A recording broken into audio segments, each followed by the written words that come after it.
to Nate Hunter. Come up, bud. Come up and tell me why. Little G.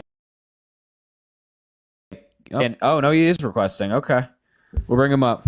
Oh, well, both of you are coming up. One of you is going to have to... Well, you know what? We can do two at once. Little G can go first. It's all good.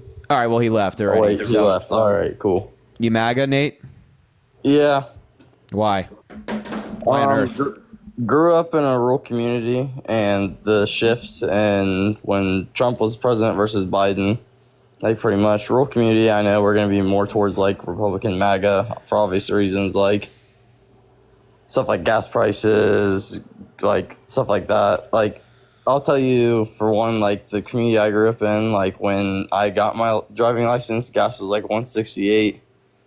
And then now it's 349, I believe. Obviously, like that can affect little businesses and stuff like that. But otherwise, like, I just have a question for you. Like, I'm not like so pro-Trump or so anti-Biden. Like, I see things Biden has done that's good and things Trump's done that's like bad or whatever. Like, I'm MAGA, but I don't necessarily like hate Biden like most people do. Okay. Like, I understand, like, he's done good things, like he pulled the troops out of Afghanistan. I just don't agree with him leaving, like, all the military equipment there. He didn't. But there's some stuff he left there, but not 100% all of it.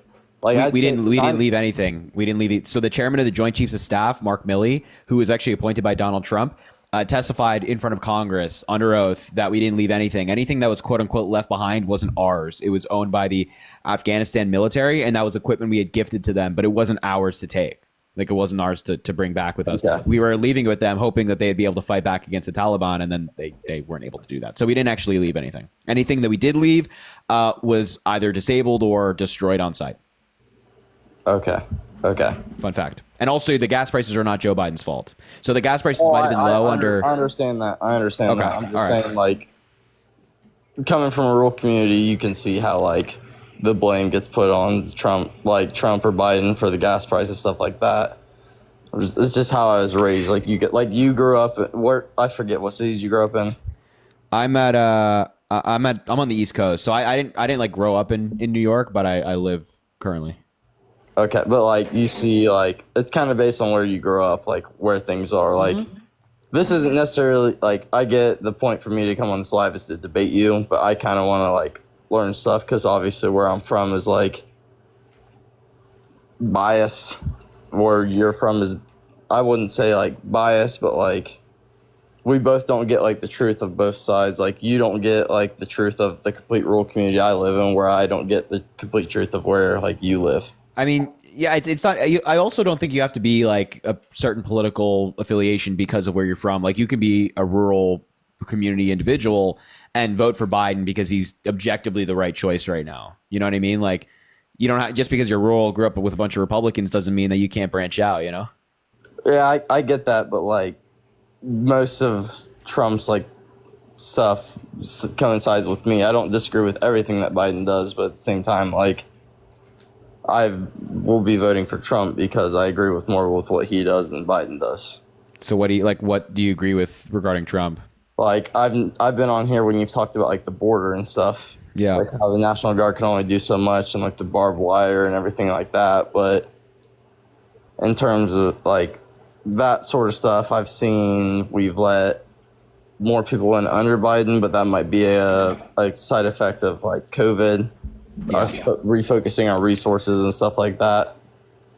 Yeah, it's not because of Joe Biden or anything like that. It's not like Biden has let a bunch of people in. Like there's no policy change.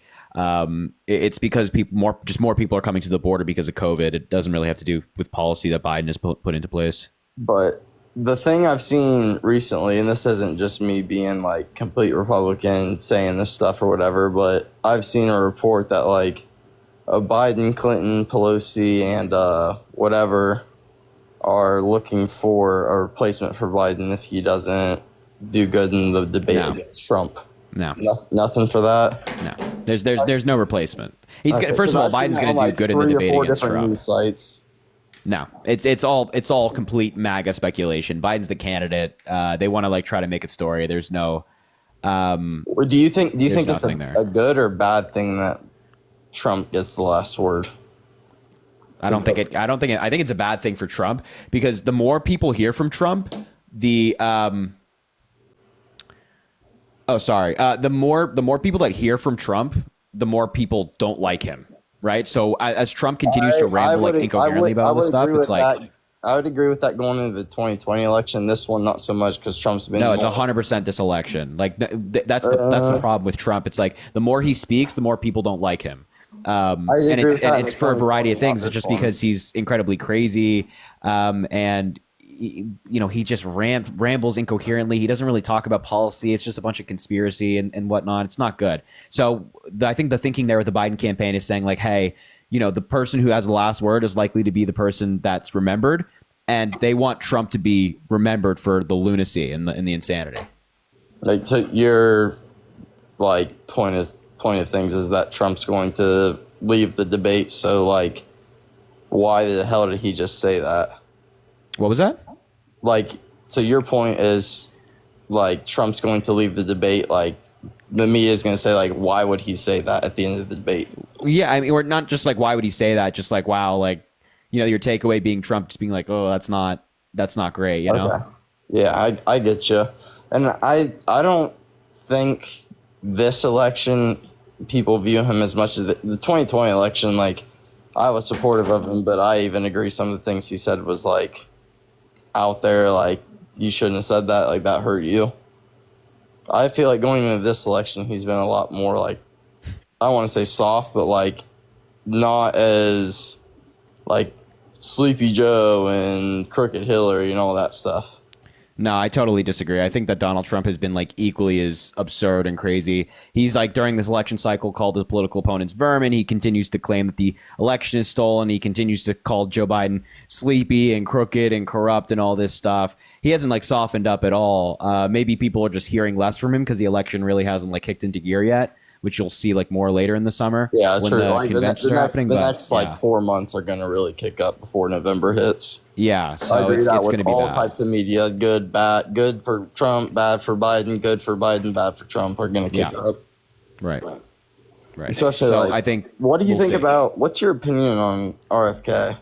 Lunatic, absolute lunatic, crazy anti-vax conspiracy theorist that I hope never holds any elected office. Do you think any Democratic vote will sway his way?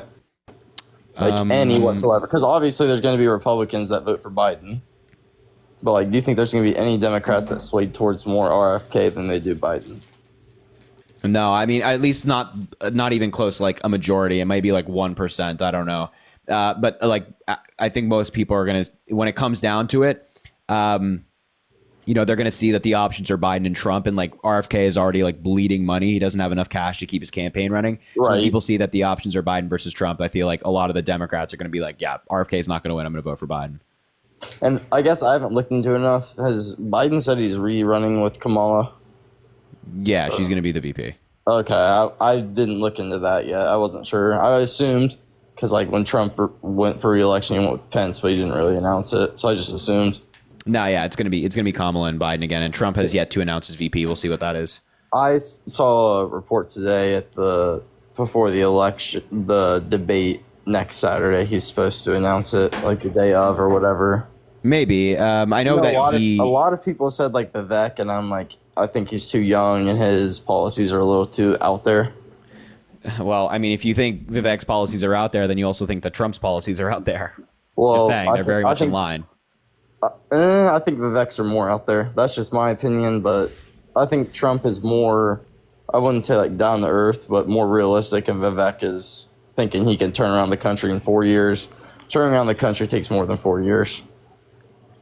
Yeah, so then why would you vote for Trump? He only has one more term. Like, we could build off the progress with Joe Biden investing in like infrastructure, expanding healthcare and stuff like that. But Trump, he only has 4 years to be president. If you say that the country can't be turned around, why would you vote for him? Because I've seen the 4 years of Trump versus the 4 years of Biden, and I'm not saying Biden's done everything wrong, but I think that the 4 years of Trump I'd prefer over the 4 years of Biden. So what policy did Biden pass you don't like? It pretty much just like, I know I pretty much brought up the Afghanistan thing already, but just like that, and You said you like that though, right? I liked him pulling the troops out, but I wasn't aware of him not leaving equipment there. Like from everything, all of my sources, I don't just rely on like one source. Okay. 4 or 5 sources I've looked into have like said that he left stuff there, but you said that that was already stuff we gifted to Afghani. So I might have to look back on that. Yeah. So like that's the point I stand on or whatever. Okay. So do you have any other policy of Biden's that you don't like? I feel like the border or whatever, but I know you've talked about that before. So what about Biden's border policy do you not like? I feel like it's more open under Biden than it was Trump. How's it more open? Well, I'm like post-COVID and everything. Obviously, we've reassigned our resources to recover from COVID from the economy and stuff. But obviously, the economy is going to continue to get worse. Even if Trump gets reelected, like it's going to take him 2.5 years to get the economy. Like, I don't like everyone saying like, "Oh, inflation's so high," because obviously that's a COVID effect. Like even if Trump gets elected again, it's going to take him 2.5 years to even start the 8% to start to come down. Just like it's not 8% right now, though. What is it right now? It's 3.3. No. Yes. It's 3.3 from when? 3.3% year over year. No. It is. Yeah. You want me to show you? Sure. Pull it up. Yeah. So here, I'll show you. We got like monthly inflation reports. And again, I just looked up. Hang it up right. Go back to the last one. I didn't have a chance to read it all.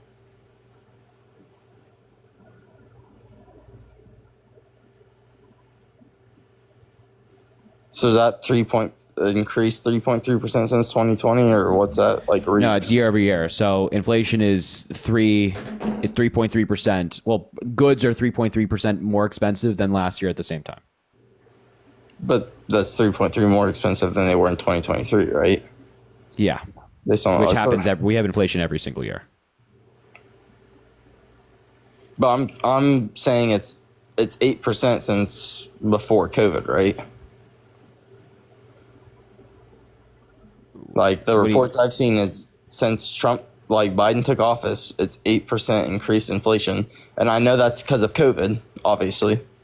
Okay. COVID is responsible for at least like 6% of that or whatever, and then obviously, like Ukraine, all the other foreign affairs, like Ukraine doesn't have an effect on the inflation. How? Because we're not like printing a bunch of money and just sending it over. But we're using taxpayer dollars to help them, aren't we? Yeah, we use taxpayer dollars on a lot of things, and there's not like massive inflation caused as a result. So how much money did we spend to help Ukraine out last month? Last month, I don't know exactly. I don't know. I don't think it's like scaled on a month by month basis. I think we've sent around like 75 billion, 80 billion thus far. We passed a package recently. It was 60 billion, but it's released gradually. It's not just like all at once. And it's important to note that it's not just bags of cash we're sending them. We're sending them our old weapons. And the number you see is just the amount that the weapons cost. The old weapons cost, but it's actually like a really good deal for us because one, we get to fund Ukraine and they get to fight Russia, and they've like decimated Russia's military. Their land, naval, and air capacities greatly diminish. So number one, and that hurts Russia, which is good for us. And then our ally stands strong, which is good for us as well. But then number two, on our home front, we're giving them our old weapons. So we're cleaning out our reserve. But then with money, we are funding new weapons, the state-of-the-art technology to refill our reserves with the best and the greatest technology and weapons available right now. And we're also investing in American companies doing that. So we're investing in American companies, creating American jobs, and improving our reserves with newer weapons and helping Ukraine stay afloat. I think I see no negative. Not to cut you off, but aren't most of Biden's job opportunities inflated from lost jobs during COVID? No, even if you factor out all of the jobs that were prior to COVID, Biden still has better job growth than Donald Trump.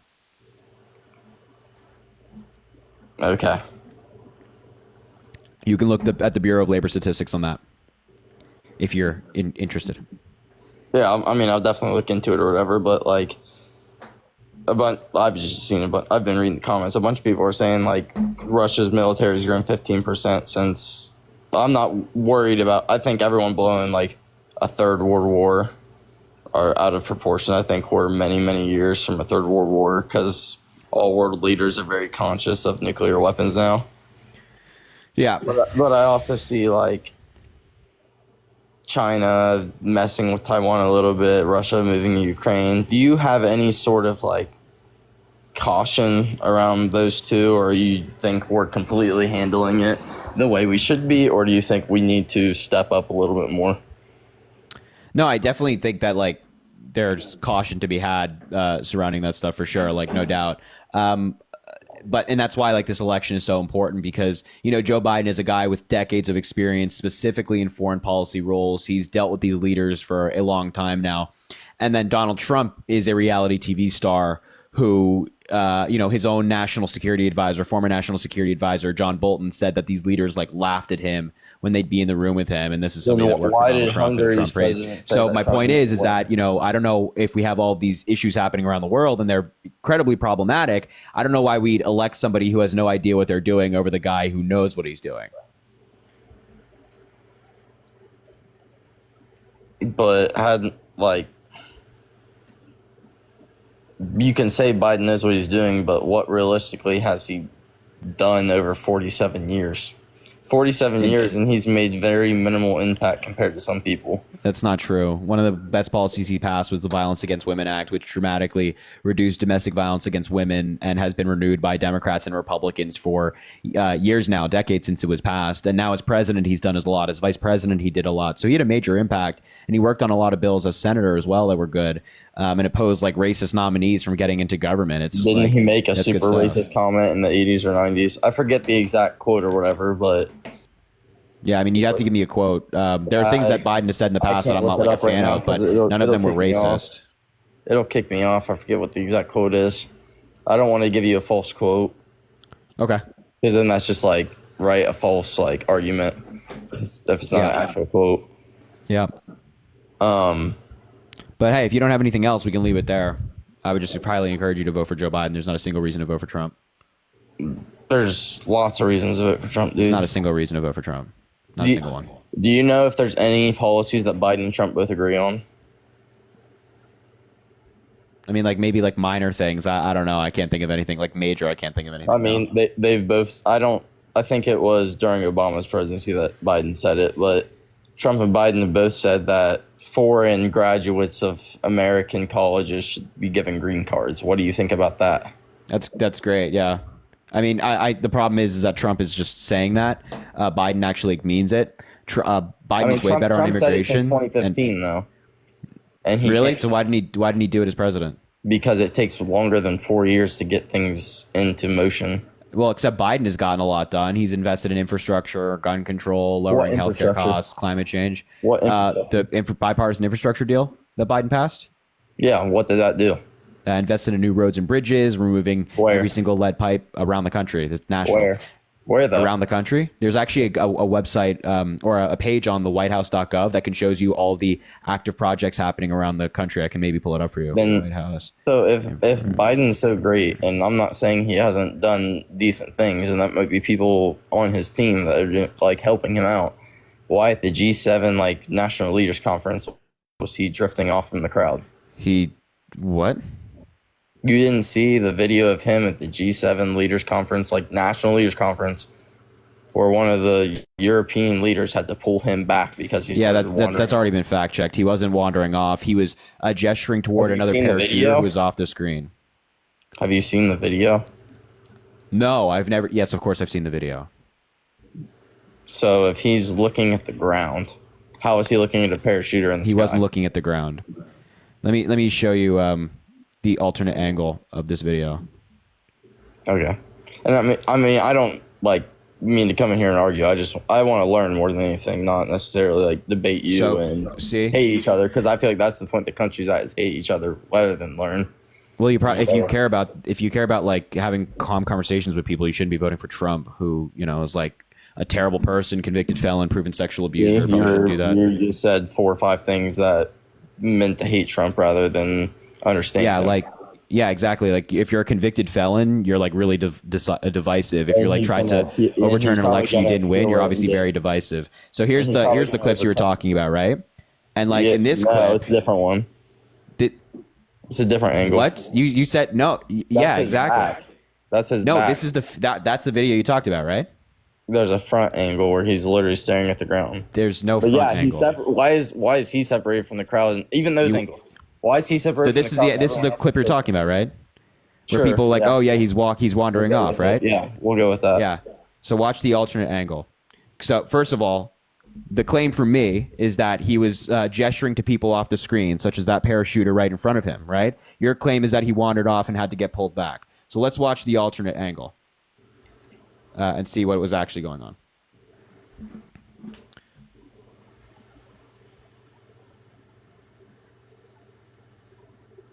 Oh. There's people looking at him, and he's giving them a thumbs up. Oh. So why he is didn't that wander woman- off. why It's is just that there's woman- people off why the is that screen woman that pulling you back? guys didn't initially see in the front. Why page, is that the woman front- pulling back though? Because there's parachuters in front of him that started talking to them. So she said, "Hey, these people are talking to us." When he was gesturing toward people who are off the screen. I mean, what's wrong with gesturing to people after they are parachuted out of the There's sky? nothing wrong with it, but when all the other world leaders of the European countries are focusing on the front of them, and That's he's also not turning- true. They weren't all focused at that exact same time. They were because- looking at his dumbass.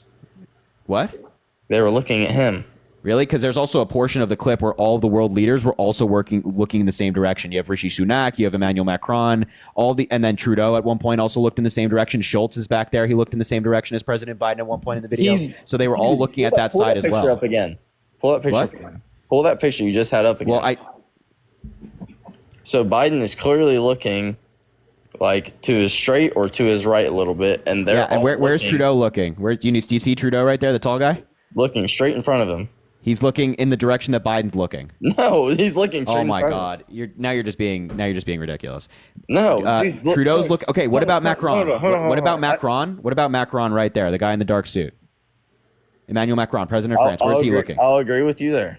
Okay, so Macron is looking. Okay, great. So Macron delusional? Or maybe was there No. just somebody Did I off say the side of Biden the? Hold on now. Maybe Did I there. say Well, Biden was you said that delusional he had to be once? pulled back. So you're implying something about Joe Biden. So No.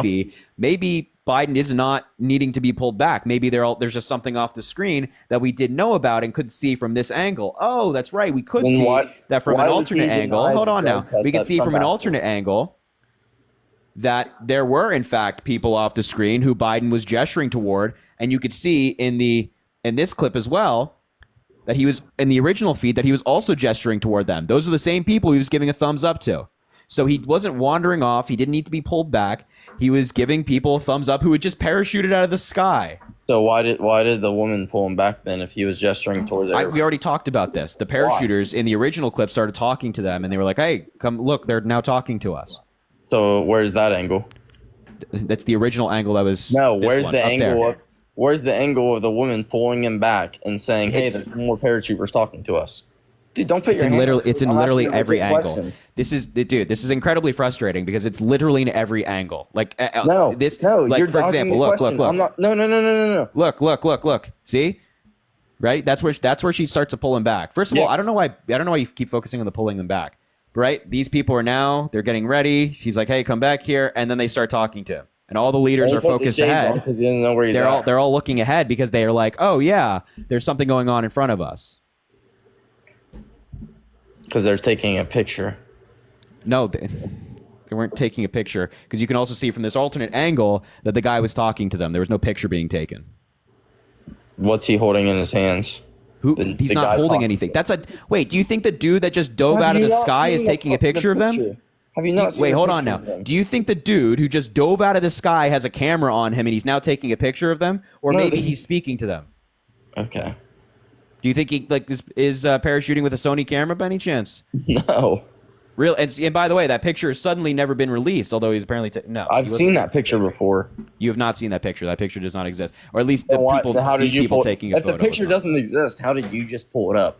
Because it's a video. This is a video. This is not a picture. This is a live news feed. Okay. You're at a frame of a video Yep. that can be described as a picture. Why are you putting your hands in your face, dude? Oh my god. If someone screenshots that, it's a picture. Yeah, but you said this guy is taking a picture. He could That dude is be. not taking a picture. Okay. Okay. So you can fact check this stuff. You don't need me to do this for you, you know? At the start when I came in, I said I wasn't here to argue with you. I was here to learn, talk to you. But if you want to drop me, that's completely fine. I mean, I don't think we have anything else to talk about. So yeah, I think we'll just leave it there. I would just recommend like researching this stuff. All right. Like, nobody was pulled back. Okay. All right. Wow. I'll do my research and I'll come back and talk to you another time. I wish you all the best. Everything. All right, man. Thanks. You too. Like Have I a good said, night, okay? not here to argue, just here to learn. Like I said, very beginning, Biden's done good, he's done bad. Trump's done good, he's done bad. I just want to learn from you, see if you could learn from me, see the point of views. All right, man. I hope you have a good night, man. Thanks, man. You too. I appreciate it. Wish you all the best. I'll talk to you soon when I do a little more diving. All right, man. Thanks. Have a good night, okay? All right, you too. Bye. Hey. Okay. All right. If you're MAGA, let me know in the chat. I'll bring you up. If you're MAGA, let me know in the chat. I'll bring you up.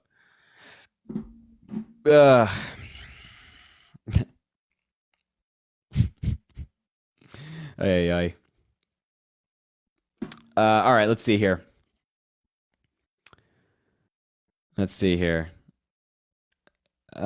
Chase. Come up, Chase. We'll invite you. Chase, I just invited you. Oh, this guy says he's 100% MAGA. Arm. I don't even know what your name is. I don't even know what that was. A lot. Some of these comments are funny. Sorry. While we wait for one of these people to accept, Anya, let's invite Anya. I'm inviting a bunch of people. 100% MAGA. Seth, I can't invite you for some reason. You don't have live access. Jillian, come up. Oh, well, somebody's coming up. While we wait, Sharon. Oh my God. Shout out Sharon for the $50 on Venmo. I appreciate that so much, Sharon. W Sharon in the chat, at least 50 W's for Sharon. Shout out. Golly, that's so kind. Thank you. I appreciate you so much. You're amazing. I hope you know that. Golly. What's up, Anya? Hello? It's Aina Shafa. Aina Shafa. Okay, got it. What can I do for you? Nothing, man. It's just so funny watching you with that audible cut be spitting out. It's wild. Oh, yawn, save it. Let's get to it. Why are you MAGA? Well, I'm not necessarily MAGA, but I'm voting for Trump. America. Why are you voting for Trump? Because of all the new stuff I see going on, like the stuff you do, like all your videos, like you talk about people chopping videos and misrepresenting the videos, and that's literally all you do. Okay, really? Do you have an example? Yeah, go ahead on your page and go down each video. Every video. Do you have a video in mind for me? No, bro. Like every video. So you don't. So just be clear, you don't have examples. I do on your page, every single video. Yeah. What video? Started the first one. No. What video? Because you clearly have seen something in particular. So what video? Bro, you want me? The first video. No. What video? I don't remember the titles of your video, good. bro. You don't have to remember a title. Just remember a topic. I feel like that's not that hard. But okay. So why are you voting for Trump? We don't have to go down this silly argument path. Why are you voting for Trump? I just said why. Because of all the boasts, like the videos you put out. Okay. So wait. The videos I make makes you want to vote for Trump? That's like the dumbest reason to vote. No, that's just a part of it. That with all the stuff. Okay, so what else? Media, everything they lie about in the media. Like what? What do they lie about? The way they took the election is crazy. They what? The way they gave us COVID. All right, bro. Can you like argue on any of this stuff, or are you just gonna keep going down a list? Yeah, I mean, I could go ahead. What you want to argue about? So you said that they stole the election, right? Yeah. Okay, how? They brought us COVID, and then they did all that. Who's they? Who's they? The government. Your people in the government. You're telling me the government? You think the government brought us COVID? I know they did. Okay. Yeah. So this is something that when you say something like that, I realize that there's no conversation to be had here. Okay. Like you said, like how do you think that they went about that? Because they knew they had to disrupt everything and throw Who's they? Who's they? the people, bro. Biden, Who's they? Obama, and Biden wasn't in office. Neither was Obama. So how did Obama and Biden, who have they no all work political together, power, bro. There's do not that? somebody in office running the country. It's all a deep state. So wait, let me just get this straight. You're telling me that Trump, under his watch, secretly, there was a bunch of people manufacturing a virus to come to the United States to disrupt his election. Yeah, they've been Under had his the watch. They've been had the virus, but Under his watch, his by the watch. way. You're telling me that Trump is such a weak leader who can't catch anything that he couldn't even recognize a conspiracy that was taking place under him in his America? man, when it's running that deep and that bad, there's nothing a lot of people could do. Yeah, you're so far gone. What state are you voting in? Washington D.C. Oh, thank God. Okay. All my people out there voting too. Everybody, a lot of people switched to Trump. I used to hate Trump when he first got elected till I started seeing all the stuff y'all doing. It's crazy. Well, we'll be fine with Washington, D.C. That'll be called within 3 minutes, and Joe Biden will win it. Yeah. It doesn't really matter. I was just making sure that you don't live in like Pennsylvania or Michigan or Wisconsin, and your vote is like really important. Because man, if you think that the United States, that Trump is such a strong guy, but simultaneously under his watch they managed to bring a virus to the United States and like hurt his election chances, and then kill a bunch of people. It's like, golly, you need to go read a book. Country, it's a lot bigger than just the president. Like, really? Yeah, it's not. Bigger than It's the president, huh? Yeah. Oh yeah, really? Do you have any evidence of It's this? a whole deep state. It's right there in our face, man. Where, really? It's just right there in our face. Okay, where? Everywhere you look. Okay, just everywhere. Yeah. No, really solid answers here. This is good stuff. This is really good. Thank you, buddy. Thank you. I appreciate Yeah, it. it's sarcasm. All right. Get the hell out of my live and don't come back, okay? Thank you. Yeah, okay. Wow. Hold on one sec. I'm gonna restart the live. I think I have a glitch on my end. It's annoying thing. I'm gonna restart the live. I'll be back in like 1 second. But if you're MAGA and want to come up and debate, just join the live quickly again when I restart it, okay? It got flagged earlier and I just don't want the flag on it. So, okay. I'll be back in 1 second. And I'll be back, okay? Alrighty, just join really quickly right back when we start again, all right? All right, once.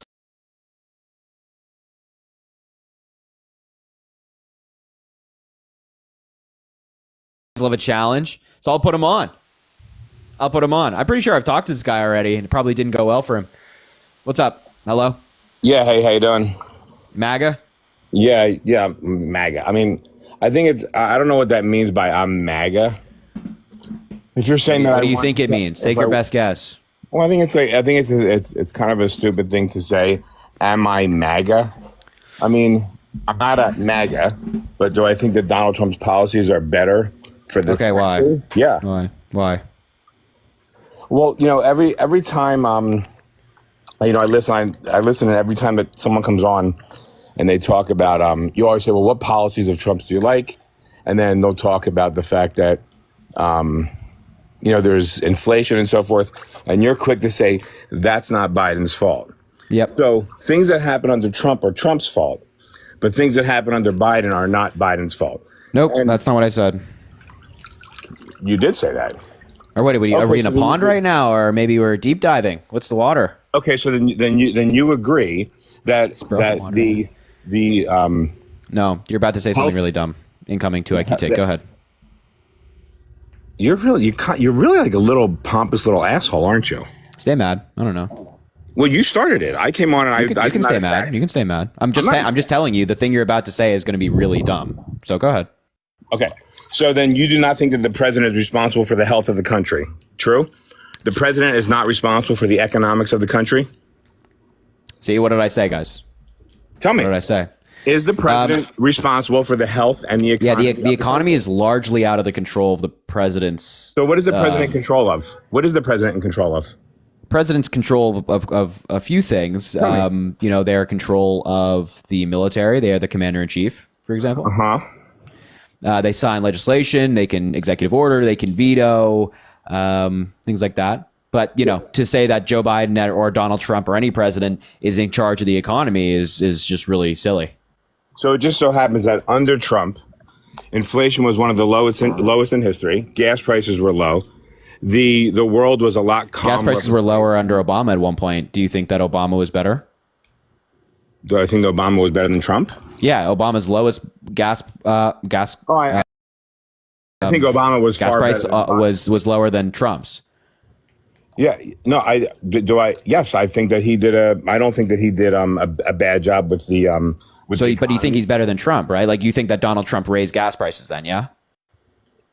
No, I do not think that. Oh, Donald wait, Trump why not? raised- Oh, okay, why not? Like but first of all, Wait, why not though? Why not? Your argument is that Biden is responsible, right? So why not? You're a young white liberal elite. You can't argue. So you have to go. You can't argue. So you have to go to stuff like this. Look, I'm entirely calm with you. I'm entirely calm, and my calmness is angering you. Me being calm is angering you. So do you want to actually respond to the point or not? Let me explain something to you, okay?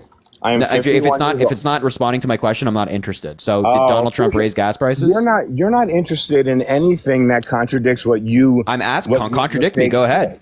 Go ahead. Contradict me. Is Donald Trump responsible for gas prices? No, I think that president is responsible for the economy of the country when they're president. Otherwise, okay, how does the president have influence over the economy? Like they themselves, how do they do that? They themselves, without anybody else helping them. How does the president themselves have responsibility over the economy? With their policies for taxes, Trump's tax policy that he passed, that he pushed for, was a huge, yeah. Oh, okay. So are you saying that Biden got rid of that policy and that's why the economy's bad? I'm not saying that Biden got rid of that policy. Okay, good, because we're still under Donald Trump's tax plan. So if it was so great for the economy, we'd be doing amazing right now via your definition, right? No, I'm saying that he put that in place. Okay, so how did the tax cuts help the economy? No, hey, listen, hold on. Donald Trump put the tax plan in place. Biden did not. True or untrue? Yeah, Donald Trump had a tax plan in place. Yes. So what has Biden done since? Okay, so I know him before. You didn't answer my question though. How was the president? By the way, the tax cuts was not the president solely. That was the work of both the president and Congress, right? The Senate and the House passed that bill as well. You're saying that the president themselves is responsible for the economy. So how is the president themselves responsible for the economy? It was a policy that Trump correct. pushed. It's a policy, but it's with the help of Congress and of course the House and the Senate. So how is the president themselves? Wait. You said that the president themselves is responsible for the economy. They're responsible for the health of the economy, right? So how is the president themselves alone, individually, responsible for the economy? Do you agree that the president of the United States is much like the CEO of a company? The CEO of the company. Well, then you know nothing about economics. No, you obviously do not. You obviously do not know enough about the presidency. No, you obviously do not know enough about the presidency because you're claiming that Joe Biden is 100% responsible for the economy, and trying to compare them to the CEO of a company is nonsense. I don't recall me ever saying 100% responsible for anything. So you said that the president is responsible for the economy. What does that mean? What else does that mean than being responsible 100% for the economy? Because the president is the CEO of the country. That's nonsense. So, I don't know why you're just comparing two leaders of different things and saying they're the same. Wrong. Are you the captain of the soccer team? And that means you're Harry, equivalent to the president in terms of leadership? No, obviously not. This is Harry, nonsense. you're actually incorrect. Because you're actually wrong. You're making an incredibly bad point. No, you're making an incredibly bad point. You're making a really bad point because you know why? You know why? Because the CEO. What's a check on the CEO in a company? What are the checks on a CEO? All right, sweetheart. The board of directors. Okay, who's a check on the board of directors? No. You just wait. So then, who are the board of directors in the United States government? Harry, you lost. Wait. Who are the board of directors in the United States government? If we're going to compare it to business, who are they? There's nobody, right? There's nobody, right? There's nobody that's the board of directors. Harry, don't ask a question and answer yourself. I know you're a young fuck. You're such crap. No, that's what good debaters. No, that's what good debaters do. They ask questions they know the answers to. Hold on. You're asking me a question and then you're not letting me answer it. I know the answer to my question. There is no comparison. Your comparison to the president to the CEO is bad. Wrong. The board of directors checks the CEO. Okay, elaborate. Well, then shut up for a second. The board of directors checks the CEO. Yep. Right? The shareholders check the board of directors. In the country, I love how you laugh because you're. This is so bad. This is so bad, dude. Okay. It's so bad. It's so bad because you. This is not even like worth my time. Like, what are you talking about, Harry, dude? Harry, Who checks? What are the checks and balances, man? What's the comparison between like the Supreme Court, the court system, the legislative, and the executive? What's the equivalent Harry, to the it's business never world? worth your time when you can't steamroll over someone. You're not making an argument right now. This is why it's not worth my time, because you're not saying anything. You're saying that the shareholders check the board of directors, the board of directors checks the CEO. So who's That's true. So what's the chain of command, right? The shareholders check the board of directors, and the board of directors check the CEO.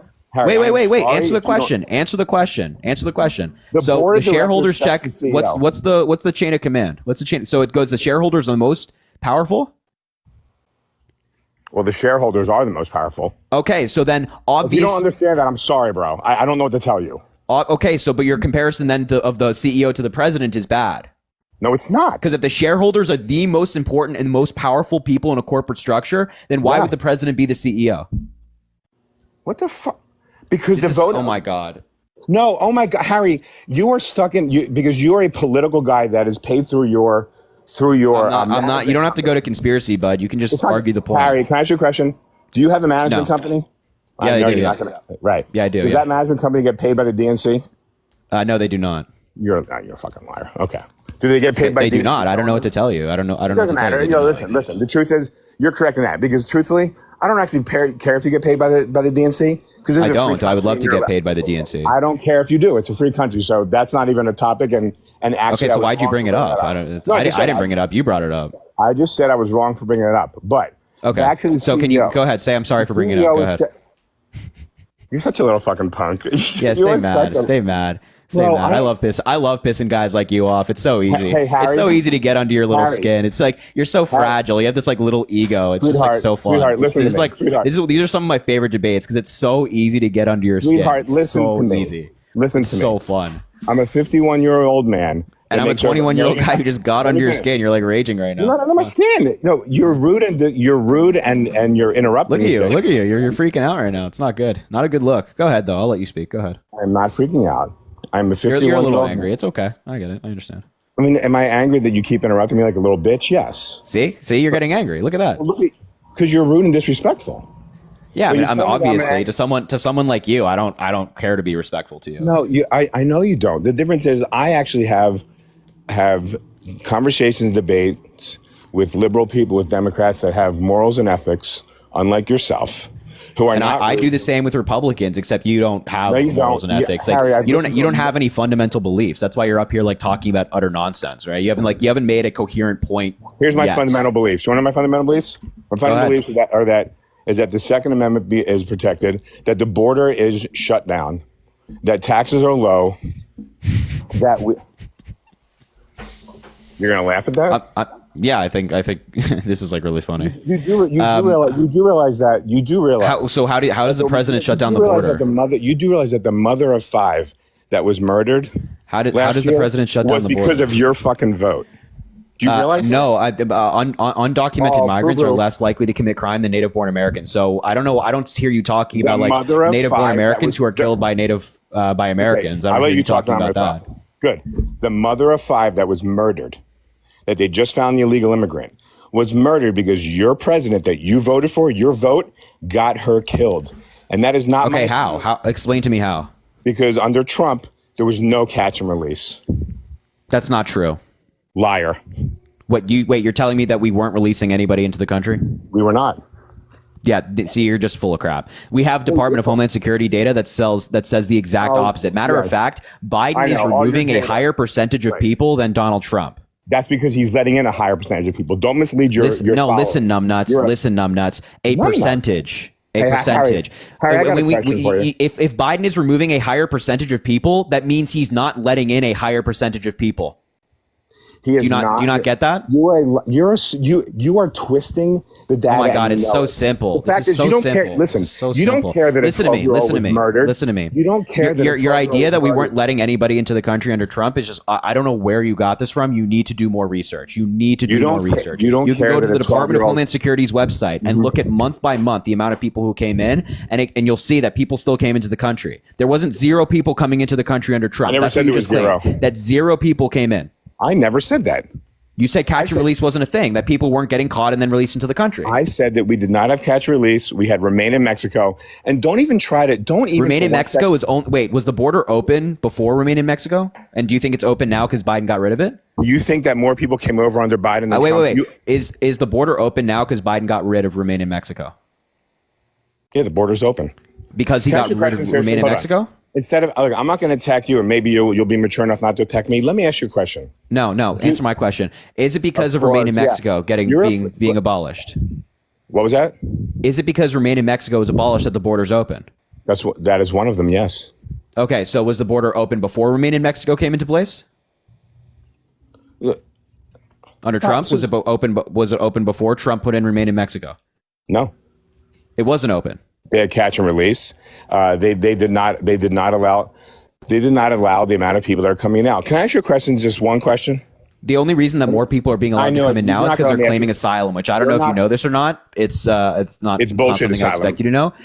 Is that asylum is legal under both American law and international law? Well, Harry, you don't think I know that? No, I don't think you know that. No, I don't think you know. Of course you don't.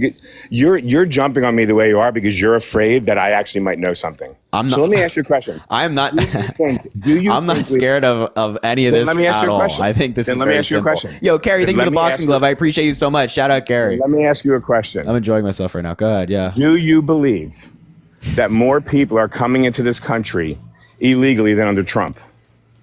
I think more people are coming to the country. Yeah. Illegally. You do realize when you come here illegal. Okay. I think more people are coming in legally via asylum because of and when I hold on, can you tell me how Biden opened the border, please? Harry, you didn't answer my question earlier. You didn't answer my question earlier. I'm still waiting for an answer. How did Biden open the border?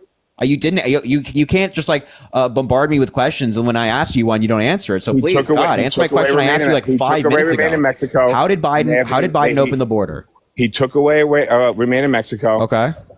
And he decreased our catch and release. And I'm going to just say one thing to you. So wait. So we already had catch and release. We already had catch and release. Let me ask a question. Will you allow me to speak without being interrupted? I will if you stop saying stupid things. Fine. Let me ask you a question then. Okay, because as long as it's not stupid. Okay, you can say stupid stuff, but I can't, right? Okay. So besides saying all these things that you twist people into when you talk about, 52 intelligence agencies or the Border Patrol, all this crap, right? The bottom line is this.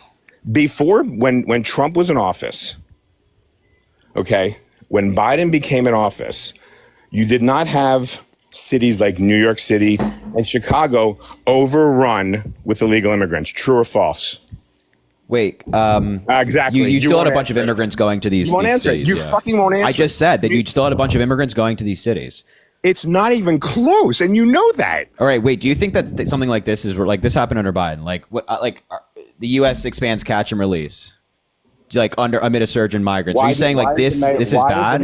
Why was the mayor of New York City? Wait, can you answer? Do you think this is bad? No. I'm not letting your bullshit go. All right, I'll answer your question as long as you answer mine. Go ahead. What's your question? Because when I asked what's your question? Go. There's a far greater number of illegal immigrants coming into those major blue cities. They're not illegal. They're asylum seekers. They're illegal. No, they're asylum seekers. So there's more people seeking asylum, thus more people going to these cities. They're seeking asylum illegally. Okay, they might be seeking. You're right. They might be seeking asylum improperly. It doesn't mean that seeking asylum is illegal. Now, wait, hold on. Now, I answered your question. You didn't answer it. I did. You asked me about Harry, people being in these cities. New York. Answer these questions. Look. Hold on. Now, I'll answer your question in a second. I just answered you one. Now you answer mine. You think this is bad? So this happened under Biden. The U.S. expands catch and release amid a surge in migrants. Are you saying that this is a bad thing? Yes. Okay, great. This happened under Donald Trump. Harry, all those headlines don't mean shit. So, by the way, your whole argument that catch... Okay. No, because you just got absolutely demolished. I'm going to mute you because you just got absolutely demolished. Come on, bro. You can't fall for that. I had my hand over the date for a reason. Jesus, Carrie, thank you for the boxing gloves. I appreciate. Come on, bro. Come on, man. You can't do that. You can't fall. It was right there. I can't believe you fell into it. That's so bad. Hey, listen. I just wanted to debunk your argument that the United States didn't have catch and release under Donald Trump. You can't fall. Oh my God. You can't fall into it. Golly. Come on now. No, you can't do that. You can't do that. You can't come up here and say that I'm a little kid, I don't know what I'm talking about, and then fall into that trap. Listen, catch and release happened under Donald Trump. They were expanding it amid a migrant surge because there was a migrant surge under Donald Trump as well. I don't know if you know that, but there was catch and release. So according to you, the border was also open under Donald Trump because you said without remain in Mexico and with catch and release being present, then the border's open. Right? If you don't have remain in Mexico and you have no catch and release, the border's not open. If you have catch and release and remain in Mexico, then the border's closed. So according to you, the border was open under Donald Trump. Now you can unmute. Go ahead. Come on. How does that feel? When Harry knows he's up against someone that has shit, he will talk over them and filibuster. No, I just put you in your place really bad. No, you That's didn't. why I had to mute you. No, because yeah, you know I what? did. Because I did. You said that you said that catch and release didn't happen under Trump. I just showed you a headline. You said this is really bad. I showed you a headline. You said this is bad, and it happened under Donald Trump. Here we go again. You filibustered for 5 minutes. No, you can respond now. I start speaking for 2 seconds, and you talk over. Go ahead. That's what you do. So how about you be quiet for 1 second? Okay. Well, stop the crying and go. Stop the crying and go. That's so funny, Harry. You say that when stop the crying and go. Yeah, say that in my face, okay? Stop the crying and go. I don't know. I haven't cried once. You're crying a little bit. You're like, oh, I won't talk for 2 seconds. You won't. No, I know. I'm giving you an opportunity. Go. Stop the My voice never went like that. So you can pop up whatever headline you want to pop up on your phone. The bottom line is this: under Donald Trump, the mayor of New York never once had a comment about too many illegal immigrants or too many immigrants in his city. They're not illegal. He never made a comment about too many immigrants in his city. In fact, the mayor of New York even said a comment about them being bad for New York. Did that happen under Trump? No. So you can make up whatever headline you want. What's that? Why? Like why are there more people coming to the border right now? Bro, here's the thing that you don't get. The people in this country that are going to vote Donald Trump in don't care why. We just look at facts. I don't care why. You do not look at facts. You do not care. Oh my God, obviously do not shut care. Up for one. Just let me talk. No, because I told you, if you say something that's not stupid, I won't interrupt you. But if you say something stupid, I'm going to interrupt you. Here's what's not stupid. Under Donald Trump, we did not have the inflation. Under Biden, we did. You can make up whatever reason why we had inflation under Donald Trump. We had 1.8 inflation. And at one point, yeah. Why did inflation go up under Biden? No. It doesn't matter, bro. That's the thing you don't get about okay, the so that's what I mean. You don't actually care, right? No, you don't care. Okay, no, that's what I mean. Because I asked you why is something happening, right, with the border, or whether it be inflation? I'm like, why do you think more people are coming to the border? You want to answer the question? Why was inflation high under Biden? Because Biden told them you do not care about the context. You don't care about the question. You don't care about the back. You don't care about the backstory and the necessary context for the data. You just like look at you were literally like looking at headlines and then making your voting decision on headlines. So Harry asks me a question and doesn't let me answer. You said, why are more people coming to the border and crossing? Go ahead. Because Biden told them to. You can tell me Biden didn't tell them to? Yeah, wait. Even if Biden told them to, right? Guys, you get that? I just made a fact. But even if wait, hold on now.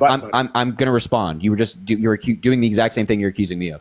Even if Biden told them to, if the border was so rock solid and no major immigration policy has shifted, then obviously the border's not open, and that changes nothing. There's major immigration policy that has shifted. What major immigration policy shifted?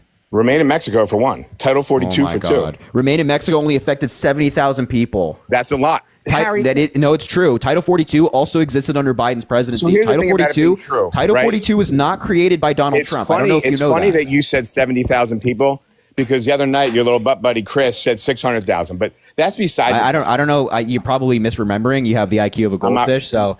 You're probably misremembering. I have the IQ of a goldfish. How about this, Harry? I got an idea for you. Why don't we exchange information offline? And I'm not interested. I know you're not. And we can exchange our I'm not interested. I don't want to talk to like a random 51-year-old man online. I'm not interested. Sorry. I'm okay. Thank you. No, I understand what you are. You know what you are? Like, you are someone that doesn't care that a 12-year-old was murdered. I fully care. I fully care, but you don't care about solution. You obviously don't care about solution. So here's a report from the American Immigration Council that talks about how Remain in Mexico was used to send 70,000 people back. See, again, you don't care about the facts. I'm telling you about a report about Remain in Mexico, and you don't care about it. You also said last year that 51 intelligence officers said that the computer was not Biden. So I don't give a shit about that's your actually headlines. I didn't say that. They You said are a that. liar. I've quoted the report. Exactly. And they were And the report- they were and saying the- that it had the hallmarks of Russian disinformation, which a lot of it And it still didn't. does. And it didn't. But anyway, wait, not hold to, on. don't pivot on me. Don't Harry, pivot on me now. was it Because I'm his showing you a computer or report not? that showed. Yeah, Can exactly. you stop talking for 5 seconds, or I'll mute you? There's an imbalance of power here that I will use. So this is a report from the American Immigration Council that talks about how Remain in Mexico was only used on 70,000 people. So 70,000 Harry. people is not like a shutdown border. I don't right? So believe we still those reports. Of course you don't. Of course No. you don't. Because if it's not coming from Because the Donald government Trump's has Truth Social continual- page and it's not coming No. from Donald Trump's mouth, you do not Wrong. care. You don't believe it. Look, as opposed to you thinking that we worship the ground that this man walks on, I don't care You about do. this man. No, I don't. you kiss his feet. If he told Wrong. you to jump off of a cliff, you would jump off of a cliff and do it happily, right? So this is a report from guarantee the you American one thing, Immigration bro. Council. Wait, hold on.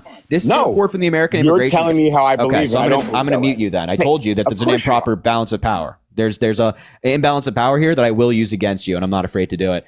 So this is a report. As I mentioned, American Immigration Council. This is a group that is cited by both the Republicans and the Democrats, right? They do good work. This is a report that was published in 2024, at least modified in 2024, published originally earlier. And they talk about how Remain in Mexico was only used, I know it's backwards, but you can infer, was only used by 70,000 people. So Remain in Mexico did not shut down the border, was not deporting a mass amount of people. Title 42 was still under use under Joe Biden for an extended period of time. It was not created by Donald Trump, who I believe was created in the 1940s. And it's a health measure, not an immigration measure. It's, for pandemic era time. Catch and release still happened under Donald Trump, as we found out when you fell into my little fun trap that I set for you, that you fell head first into. Yes, nice shot, Harry. Great head first. Okay, so here's a couple things. Thank you. Number I one, appreciate it. You don't know anything about me. You probably think I'm a right-wing Republican, which I'm not. I think I know enough. I think I know Sweetheart, enough. you don't. I voted for Barack Obama the first time. Sweetheart, I that's a voted new for Bill. one. That's Well, a new you've been one. attacking me. It's I'm a not little gonna- strange to be calling like a young man. Maybe don't do that. I would recommend. You're an There's a bunch of adult. people Don't give me watching. that. Don't play an It's, well, adult. I world still and think say that you're there's a bit of an age gap that calling them sweetheart is a little inappropriate. I would just refrain. I would say. Well, there's an age gap of you being disrespectful to me too. Then, but here's the thing. Yeah, I'm gonna because you're not. I'm going arguing to in good explain faith. something to you, just so you understand how the All right, everybody, conservatives of this country get ready do for this it. entire It's going to thing. be great. Right? You can It's pull gonna up be any headline you want to pull up.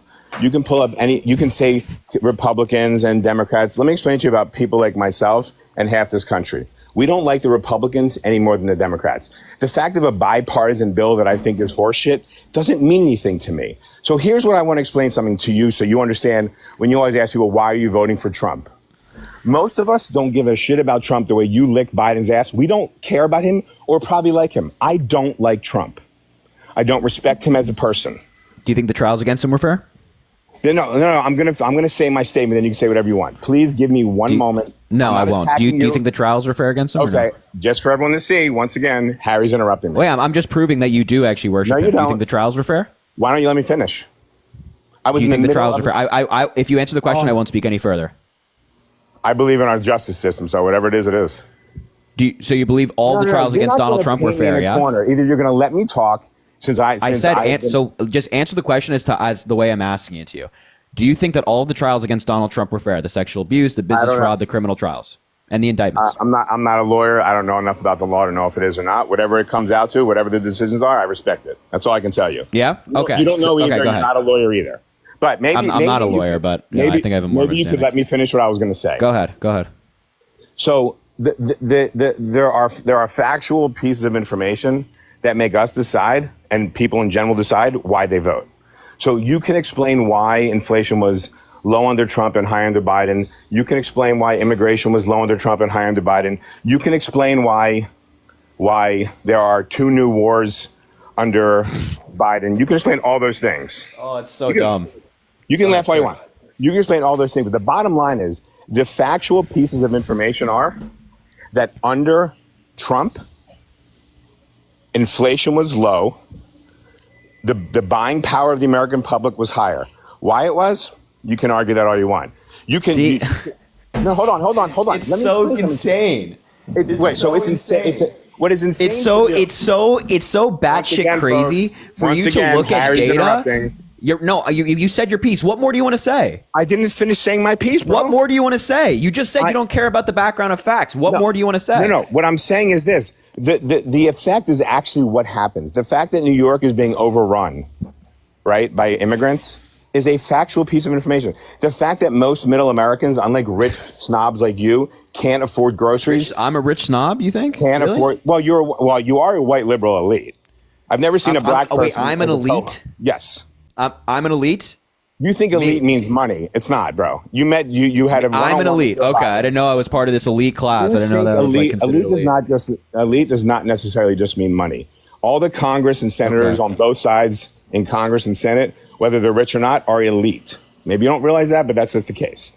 So the working class people of this country don't like that. And the bottom line is this: you can tell us all you want why inflation is high now, why there's a war in the Middle East, why there's a war in Europe. You can tell us all you want why, but the bottom line is this: there is. So under the 4 years of Trump, this shit was not this bad. And that's why we're voting for him.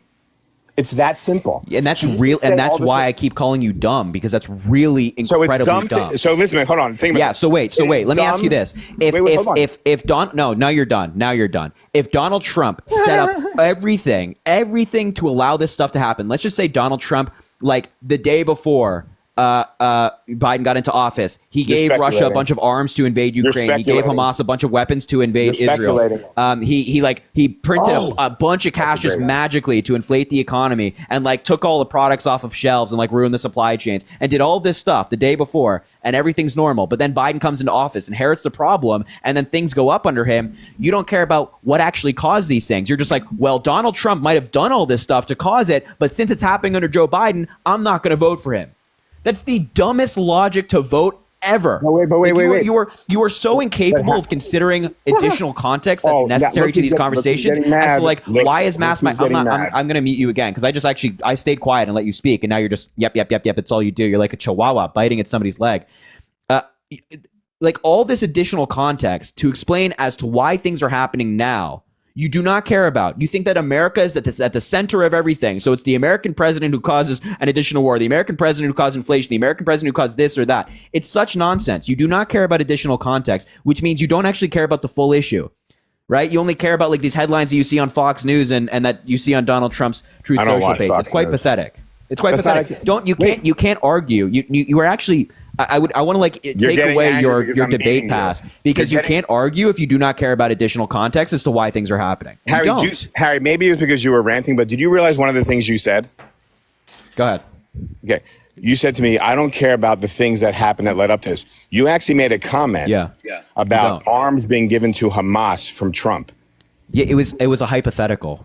Well, okay. In the debate, how did you not see it was not a hypothetical? I just listed a bunch of things of Donald Trump doing the day before. One of them was that Donald Trump took a bunch of products off shelves. How did you not catch that? Okay, but I think in other words, you listed a bunch of things that you can't quantify at all.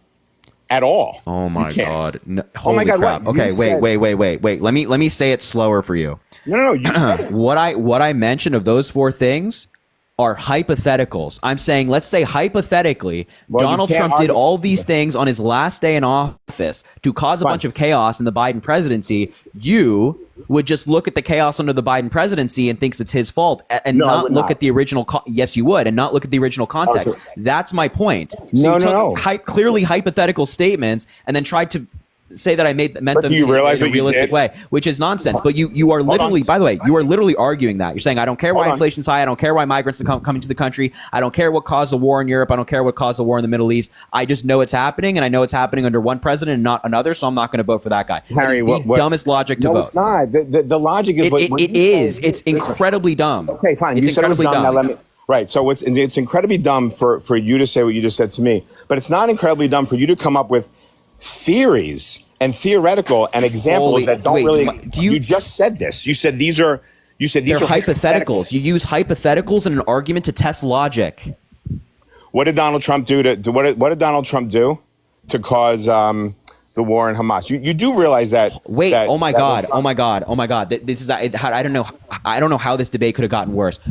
It was a hypothetical. I'm not saying that Donald Trump actually did. Harry, come on, bro. You're a smart guy. You know. All right, I don't. You have. I to know stop. you're you losing. Have to stop. So I got to bring up law of the wild. You have because he has to at least give me some validation here that Yes, you're you being have to bring incredibly someone up stupid. because you can't. No, he's a lawyer. He's impartial. He's not a Democrat or Republican. You He's can't not bring on it my up. side. You can't. You got to bring him up. No. I just told you that it's a hypothetical. He'll stay muted. I just told you it's a hypothetical, and I told you that hypotheticals are used in debate to test logic. Fine. You realize that? If you don't stop talking, I'm just going to keep muting you, right?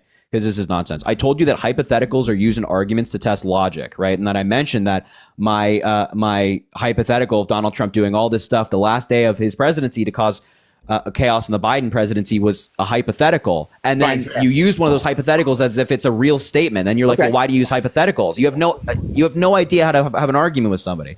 No, Harry, you do by insulting someone as soon as they come on.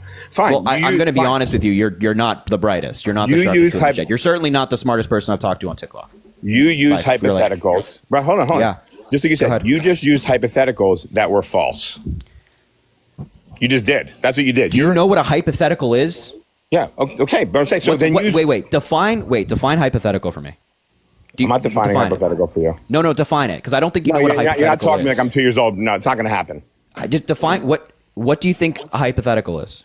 What do you think it is? You don't even have to define it. You don't have to define it. What do you think it is?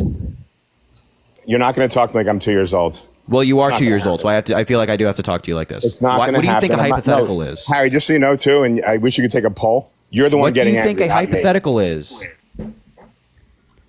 Harry, I'm not going to be talking. You just said you used a hypothetical that's false. A hypothetical is like a situation that's in the context of what we're talking about is not real. It's made up to test logic. I just said that. You brought up things that were not real. Fine. I'm going to use this and I'm going to give it to you. So you're right, Harry. If Donald Trump did the things that you said and he sabotaged this presidency, right? By the way, fully thinking he was going to become the president. So your hypothetical is actually stupid since Trump thought he was. I said the last day of office. Okay, so fine. Hypothetically, if he did all those things that you said, you would be correct. Now, I don't think the fact is none of those things happened. So it's a completely bullshit argument. What's not a bullshit argument is this. You do the same thing that the Trump. This is actually the worst debate I've had in a very long time. You don't know what hypothetical means. Over me. That's why you don't know what hypothetical means. You don't know what that word means. It's not a real situation. It's not a real situation. Law of the Wild. I don't know if I can continue talking to this guy. He doesn't know what the word hypothetical means. Do you have anything to say, Law of the Wild, by any chance? You can't continue talking to me because you are losing. No, you don't know what the word hypothetical means. I never see you get this angry with anyone else because I just told you. No, I'm perfectly. I was screaming at people last night. I'm perfectly calm right now. I'm just. So here's what the funny shocked thing is. By the intellect. I'm shocked by this. The funny thing is, you gave wait. Hold on. I just want to hear. No, I'm not. No, you don't get to say one more thing. I just want to hear if Law of the Wild has any comments right now. Yeah, bring someone in to help you, Harry, little boy. He's not a Democrat. He's not a Democrat. He's never said that he's voting for Joe Biden. Bring someone in because you can't stand on your own. We all know that. You don't know what the word hypothetical means, so I'd lay off. I literally just repeated to you what it was. I literally just told you what it was. You do not. It is not a real situation. You just went on to describe something that's not a hypothetical, right? It is not a real situation. Something that's not. It's completely irrelevant. Everyone so go ahead, Law of the Wild. Any remember further comment? Something. Harry's bringing someone up. Any further comments? Hey, stop talking. Or I'm going to mute you again. I don't want to mute you again. I really don't want to, but I will. Law of the Wild. Any comments? Right? If you don't have a comment, Harry, it's kind of like a mosquito at a nudist colony. I don't know where to begin, but yeah, I'm happy to answer any questions as usual. But just I'll start off with a hypothetical scenario. It's a imagined situation used to test a hypothesis. Thank you. Thank you. Go ahead. Now you can unmute. Thank you. Now hopefully you understand what I was saying. Low IQ coach. So I said it was not a real situation. So the lawyer gave a little bit more of a lawyerly answer. Same thing. Are you going to tell me I'm wrong, Harry, that it's not a real situation? Because that's what I said it was. Yeah, but then you went on to say like a false hypothetical. The word hypothetical is inherently a Harry, possible scenario, right? It's something to test logic. I added a word in there because but that indicates you don't know what it means, and then you went on to use it incorrect. It doesn't matter. We're semantics now because you didn't know what the word means, and now you learned it. So good for you. You learned something new today. And you know it's but my original argument, which again you decided to butcher, was that hypothetically speaking, big word, I know. Hypothetically speaking, Donald Trump could do all of these things on the January 19th, 2021. Or sorry, January 19th, 2021. And then Biden takes office January 20th, 2021. And then all of this bad stuff happens because Donald Trump set it up. And then you would simply say that Biden is responsible because it happened under him. Even though, regardless of the background context, regardless of why it's happening, you'd say, oh, it's just happening under Joe Biden. That means I'm going to vote for Donald Trump. That's insanely bad voting logic. That's fine. That's not what I said. But it's literally what you said. Okay, you said, I don't care why inflation is high. I just know it's high. I don't care why more migrants are coming to the country. I just know more are coming to the country. And that's why I'm voting for Donald Trump. That's what you said. I said, let's have a deeper conversation about inflation and why migrants are coming to the country. I asked you what policy Biden changed. You couldn't name any. I asked you why you think inflation's high. You couldn't tell me why. And now we're here. Harry. Go ahead. Say something of substance. I beg. Go ahead. So you gave hypotheticals because you didn't have a real situation. My situation that I gave you of why people vote is real. Now you can shake your head. Why do you wait? What's the purpose of a hypothetical in a conversation? Guys, let's see if you learned what it. he does. He just What's the purpose of a hypothetical in a conversation? Excuse me? What's the purpose of a hypothetical in a conversation? You give it. Harry, I'm not allowing you to do this to me like you do. What's the purpose of a hypothetical in a conversation? It's when you don't have real facts, which you don't have. Okay. See? I mean, how do you talk to somebody like this? The purpose of the hypothetical, as Law of the Wild said, by the way, literally in his lawyer definition, as you would describe it, is to test a hypothesis or test somebody's logic. I was testing your logic. That's why I use it, not because there's not facts. It's to test your logic and show you how absurd it is. No, your hypothesis was absurd. Oh my God! You threw something out there that was actually impossible to even happen. You do realize that. Wait. You're misusing the definition. No. I don't think you know what the word means. A hypothetical is used to test a hypothesis. Your hypothesis is that Fine. I'm Your going to vote fine, for Trump just because these conditions are present under Joe Biden, regardless of what caused those conditions. I said I was going to vote for Trump because under Trump. And the reasons you said were because inflation's high and more migrants are coming, and you don't care as to why that's happening. You just know that it's the case. Well, it is the case. Okay. Do you care why it's happening? Yeah, I know why it's happening. Okay, so what causes inflation? Because why is inflation Biden high? is the president. Why is inflation high? Because of Biden. Okay, what did Biden do to do it? You tell me what he did to do it. Okay, see, Harry, I'm not gonna let you do that to me. God, it's so painful talking to you over your head because you had to bring Let's rephrase it a different way. What could Donald Trump be doing differently? Here we go. I'm just trying to recenter the conversation here. What could Donald Trump be doing differently to impact inflation than what Biden is doing right now? I'll take everything he did in the 4 years that he was there. How about that? Like what? No, not doing it. You won't. Yeah, exactly. You literally will not engage. No, because Harry, for the same reason. Okay, wait. Then answer me this: what's Donald Trump's plan to bring down inflation?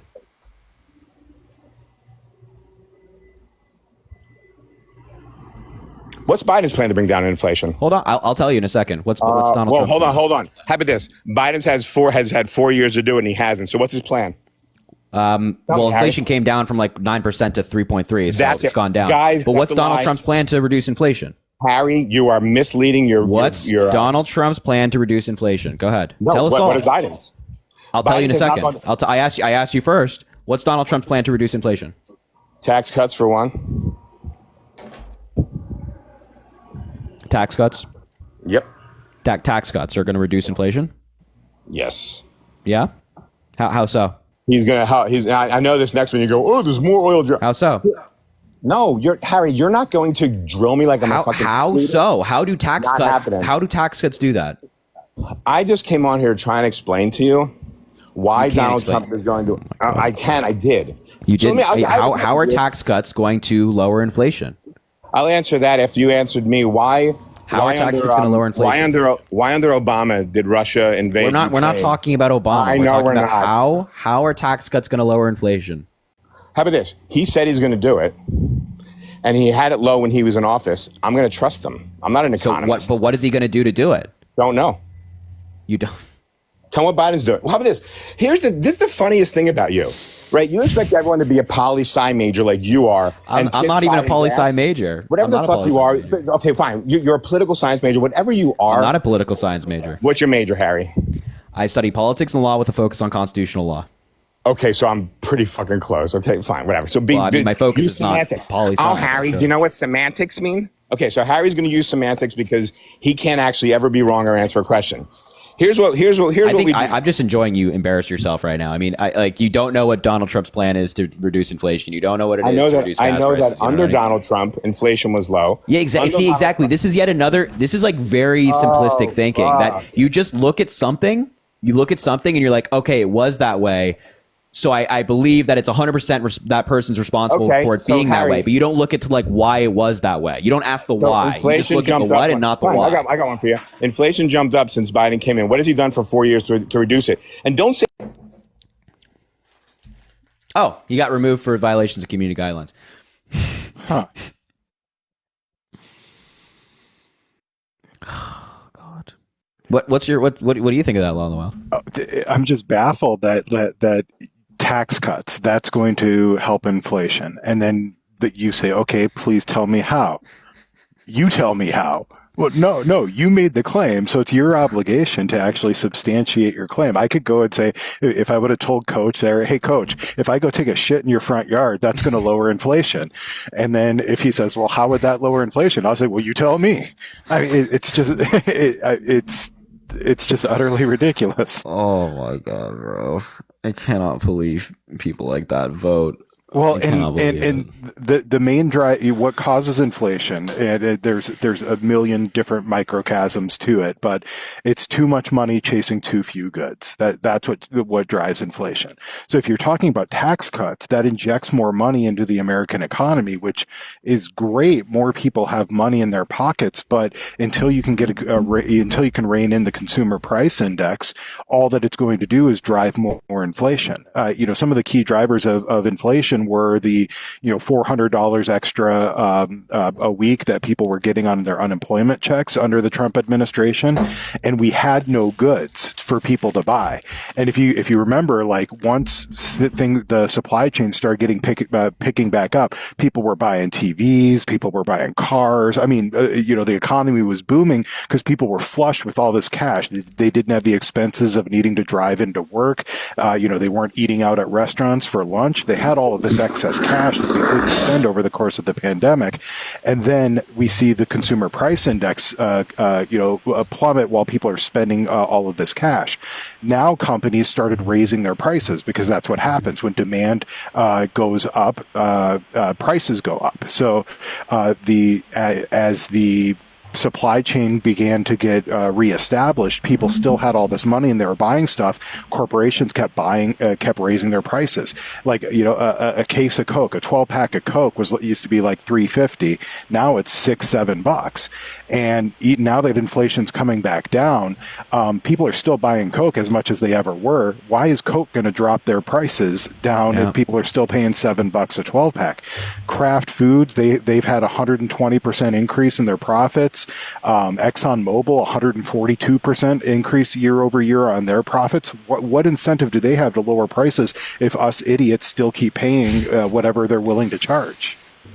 Yeah, exactly. And like to your original point of like money supply, I don't think he understands that the reason the interest rate is high is for that very reason, to try to combat money supply and have not as much money flowing in the economy. That's the entire reason as to why the Fed raised the rates. I don't know if he knew that or not. But you're right. It's just, oh my God, it was such a terrible conversation. Anyway, make Philly great again. I mean, golly. Are you MAGA? Yes. Yeah? Yes. Why? Well, I'm voting for Donald Trump. That's what you're asking, right? Yeah, why? Well, between the two men that we have a choice between, I think he's a better choice. Okay, why? I think he's a better choice. He kept the world safer when he was president. I think he's a stronger leader. I think that he, out of the two of them, has, he's functioning better at his age compared to Joe Biden at 82, or 81, soon to be 82, going to be 85, going on 86 by the time he's out of office. I mean, I I think he should have passed the torch to somebody else and probably, step down, because he's clearly not able to function at a high level. Really? Is that why Republicans and world leaders have complimented his ability? Emmanuel Macron, Schultz, Angela Merkel when she was in Germany, Rishi Sunak, Zelensky, a bunch of world leaders, the Japanese leader, I forget his name, the South Korean leader, I forget his name, all have complimented Joe Biden. U.S. They've all said that Biden's like things, but if they've all said that Biden's perfectly fit to serve. So and Republicans even have said that. Like Kevin McCarthy said that Biden was tough in negotiations. Are they doctors? Well, Biden's doctors have also said that he's perfectly fit to serve. They did a physical on him, and some of the tests were done by neurologists, people who specialize in the brain. They said that he was fit to serve. Several doctors have publicly said that he's not physically able to serve. Those doctors have not evaluated him, and those doctors, one of them is Ronnie Jackson, who's a Republican congressman.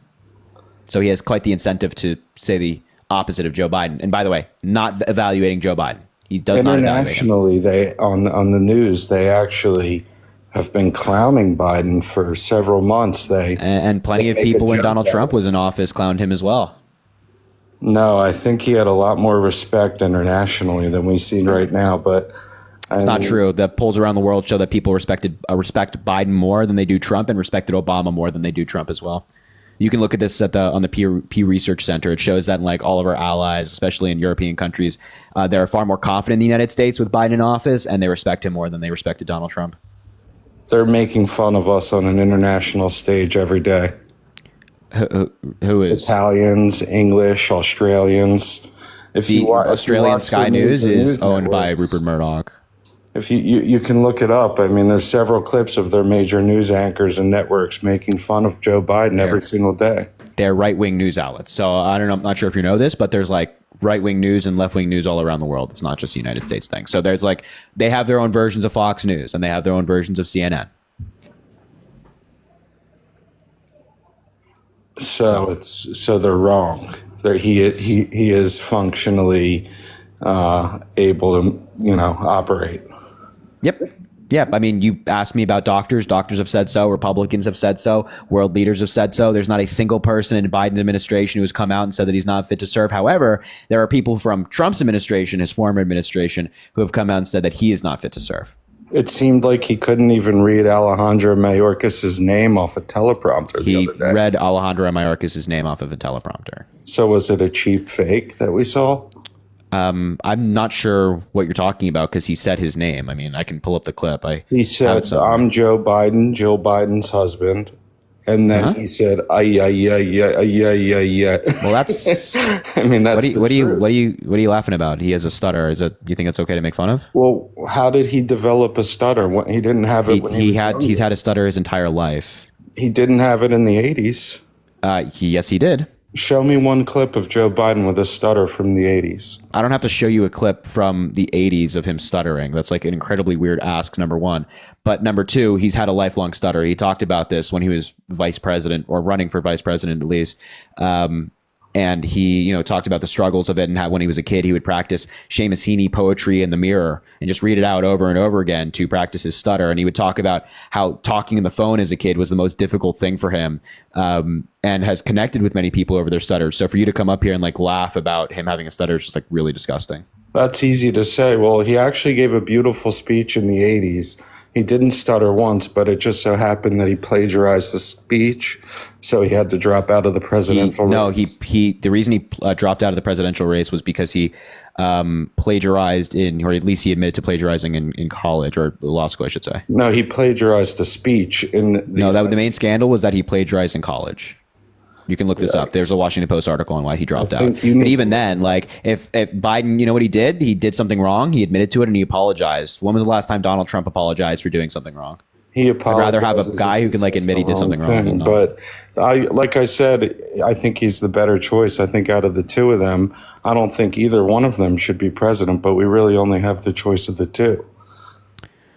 Harry, I just think it's crazy that that a plagiarism on a college paper was enough to get Biden to drop out, but a liability for sexual abuse and 34 felony convictions is not enough to get Donald Trump to drop out. That just blows my mind. It's so crazy. Well, you guys keep he actually dropped out because he plagiarized a speech. No. Yes. Okay, still not as bad as 34 felonies, right? Profession. Respond to what Law of the Wild said. What did he say? Plagiarizing a speech, still not as bad as sexual assault and 34 felonies, right? I don't think plagiarizing a speech is as serious as sexual assault. No. Okay. Cool. So, I don't know why. So you prefer to talk about Biden's self-admitted plagiarism in the 1980s as opposed to Donald Trump's sexual abuse case in the 21st century? I think there was more evidence that Joe Biden plagiarized his speech than Donald Trump sexually assaulted Eugene Carroll. All right. Really? I just said it. This should be fun. I'm gonna let Law of the Wild talk to you a little bit about this as well. But can you just before we get into that, just answer one question for me? E. Jean Carroll, the dress she was wearing the day that she was assaulted by Donald Trump, she preserved it. She offered that dress for testing and offered to give her DNA for testing. And on that dress, an unidentified male's DNA was found. And they asked Donald Trump to give her his DNA for testing to see if it was his. Donald Trump said no and refused. Why do you think he did that? Well, now he's a felon, so he'll have to give his DNA. So maybe he does not have to give. Well, this was first of all before he's a felon, and also I think Law of the Wild. I don't know this for fact, but this seems logical to me. Just because he's a convicted felon doesn't mean he has to give his DNA in other cases. That's exactly what it means. Every conviction. It depends on New York state law. I'm not sure about their DNA collection guidelines. In my state, DNA collection is only required for Class A felonies, so felonies that are violent felonies against people, rape, sexual assault, homicide, attempted homicide, things like that. But even if that's the case, right? Even if let's just say he has to give his DNA over, just because he gives his DNA over for being a convicted felon, that doesn't mean that he has to submit his DNA in other cases, correct? Well, it means they'd be able to use it against other crimes if it came up in the system and she had submitted that DNA and it's in the database, it's in their database, then it would come up. This was a civil proceeding, though. This wasn't a criminal proceeding. Well, she said she has a dress with DNA on it, so she went as far to make it a civil proceeding. Why wouldn't she go as far to make it criminal? Because the statute of limitations had expired for a criminal case. Well, it had on the civil case until they changed the law. Well, it started off, there's two cases. One was a defamation case against Donald Trump because, E. Jean Carroll wasn't initially seeking any resolution or relief in the courts for this. She wrote a book recounting this experience, and then Donald Trump went on a tirade, sending 20 to 30 tweets about her every night, defaming her, calling her terrible things, sending his supporters after her. And then she sued for defamation. And then after that happened, contemporaneous with this, prior to her even writing the book, New York had expanded the statute of limitations for civil proceedings for victims of childhood rape, primarily because of incidents within the Catholic Church, so that people could go back and seek recovery for their damages if they were children. Then the legislature expanded that to include adults. After the legislature expanded that law to include adults, E. Jean Carroll was able to file a civil action against Donald Trump seeking damages for the assault. Okay. I just want to make it clear, in no means so I think that sexual assault is okay. Oh, but when Donald Trump does it, you just attack the victim, right? Well, I hold myself, I hold claims to a certain standard when it's a famous or powerful, rich individual. And, it's nice to, like if you're going to make an opinion on who you believe, because, false accusations happen all the time. People's livelihoods get ruined all the time. Happens with athletes.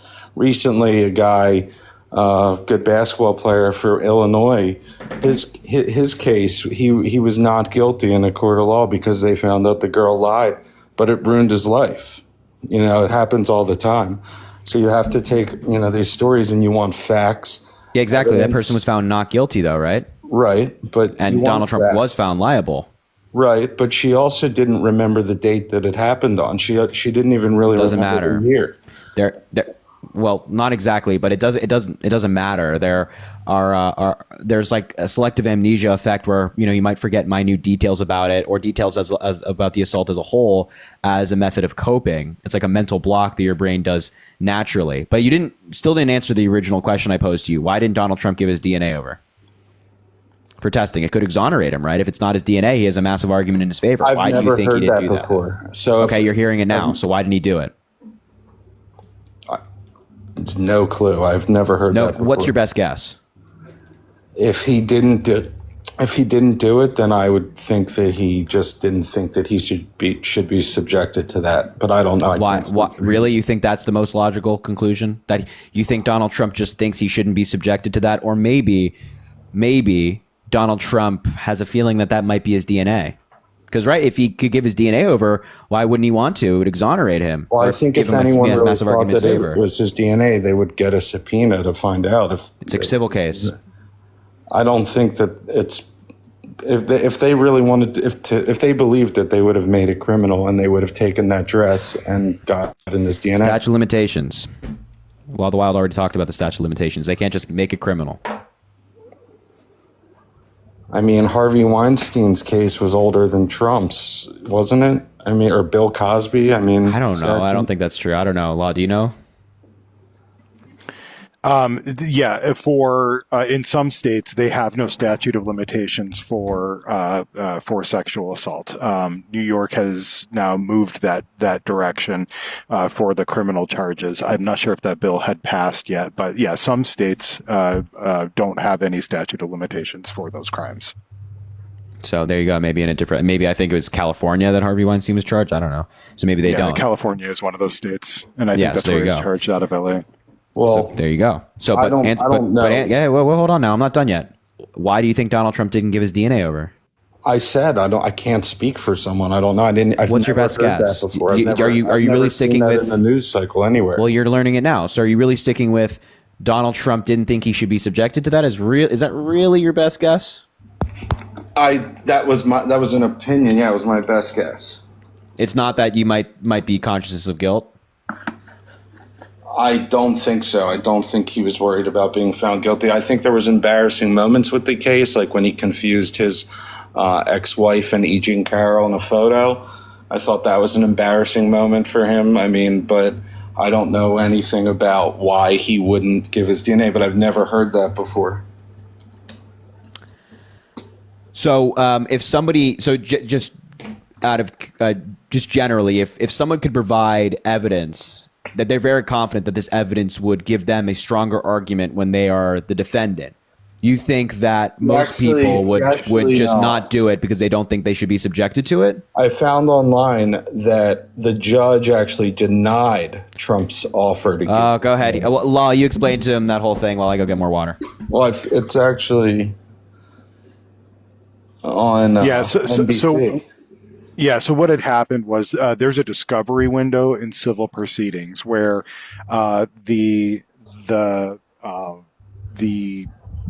there's a start date and an end date that you have to provide discovery. This gives everybody the opportunity to look at it, review it, build their case strategy and everything like that. Donald Trump finally offered to supply the DNA, but it was just 2 weeks before the trial was supposed to start, months after the discovery window had closed. And the judge just denied his request to offer the DNA at that point because it was just being seen as a tactic to delay the case. Whether or not he would have actually supplied the DNA time, maybe he would have issued rescinded the offer or tried to enter into some sort of a stipulated agreement. And then if the plaintiffs didn't agree, then he would have rescinded the offer. I mean, it was, very likely a trial delay tactic and not a sincere effort to actually supply the DNA. It was well outside of the discovery. Well, it was rejected by a judge, so they had the option to accept his DNAs. And from what Harry was saying, he made it sound like Trump refused out of guilt, but he actually ended up, and these are liberal sources, and they're saying that the judge denied Trump's offer to give his DNA. But I mean, that was just a quick Google search. So I mean, right, but I just explained right to you that it was well outside of the discovery deadline. She had to. So that's the window that both sides have to make their case. And so Donald Trump made an offer for the DNA. He was seeking additional information from the plaintiffs. But this again was months after the discovery deadline had closed. So it was just going to do nothing but delay the trial even further. And the plaintiffs objected to the offer just because they had already developed their case strategy. They had their witnesses, they had their evidence, they were ready to go. They didn't want to delay the trial any further. Okay. I'm just reading the article.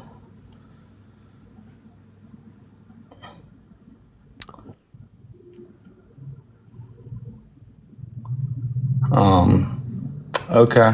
Well, I can accept what you say because I'm not going to be I'm not going to putting up an argument for it.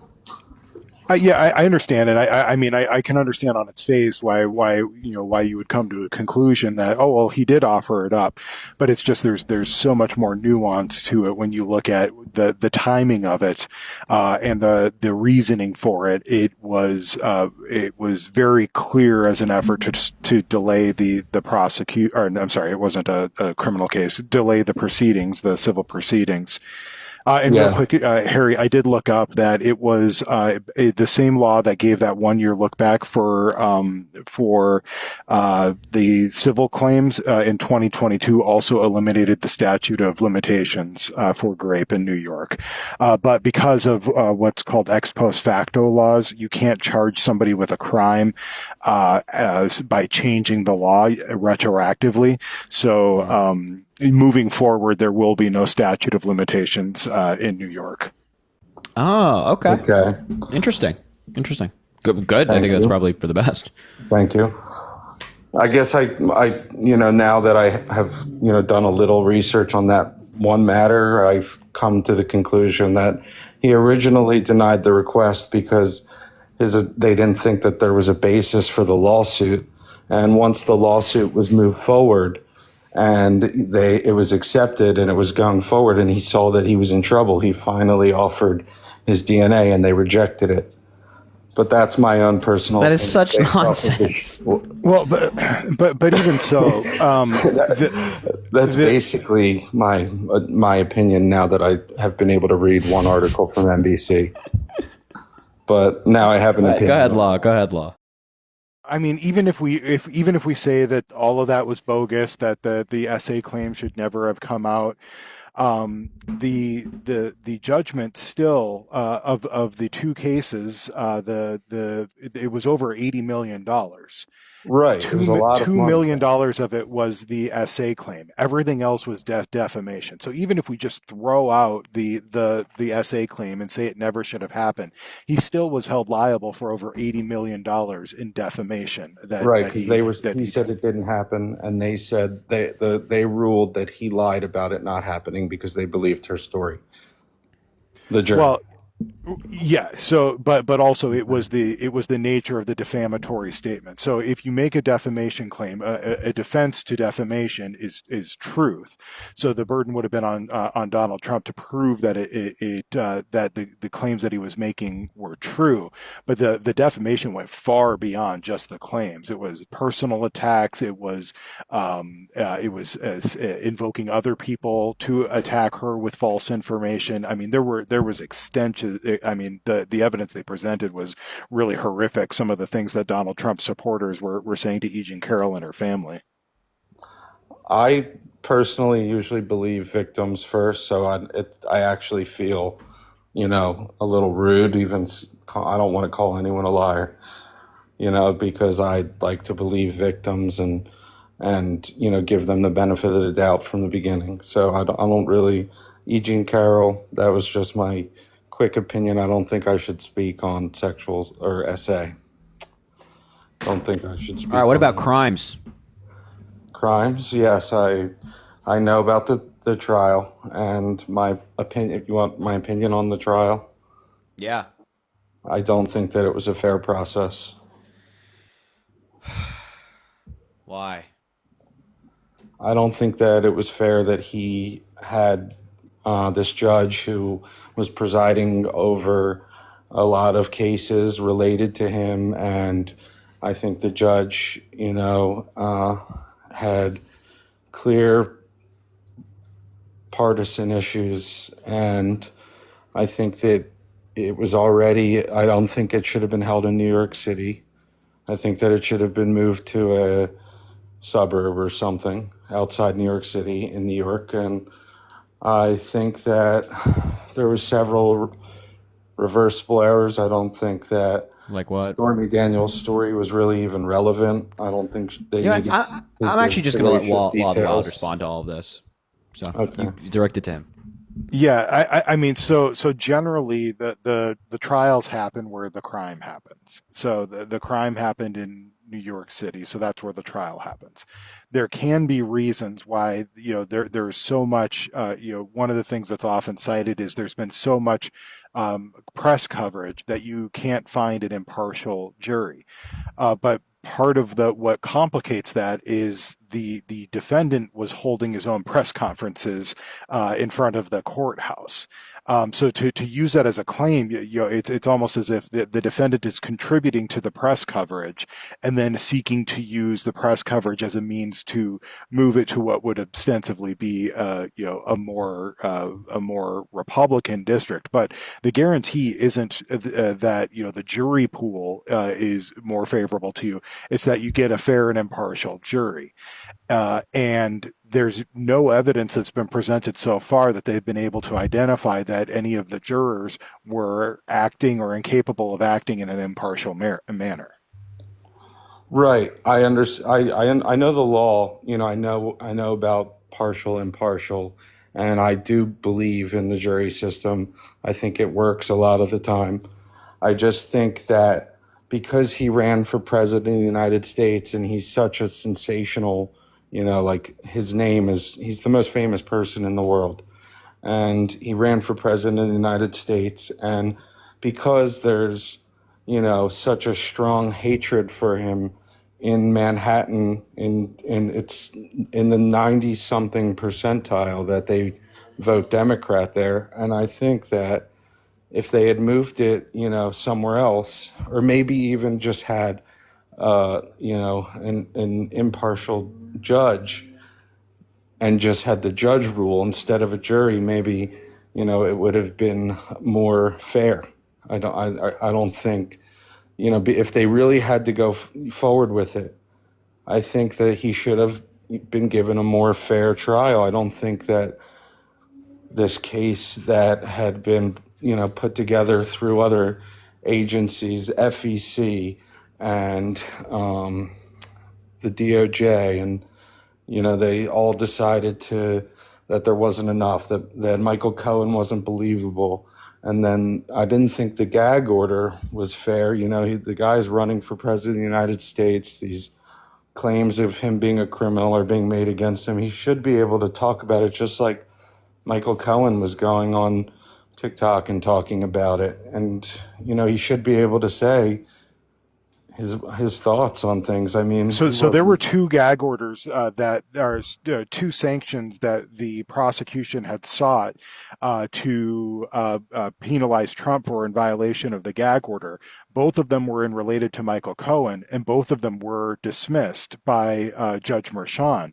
But Judge Merchan specifically said that, hey, if Michael Cohen is going to go out there and attack Trump, Trump has the right to respond to those attacks within that capacity. As long as he's not intimidating him as a witness, Trump is more than free. He dismissed those claims because he believes that Trump is free and should be free to respond to those attacks from Michael Cohen. So the Merchan was actually fairly reasonable and measured in that. The restrictions that they did sanction him for were his comments about the jury, which is entirely inappropriate, his comments about the prosecutors' families and the judges' family members, court staff.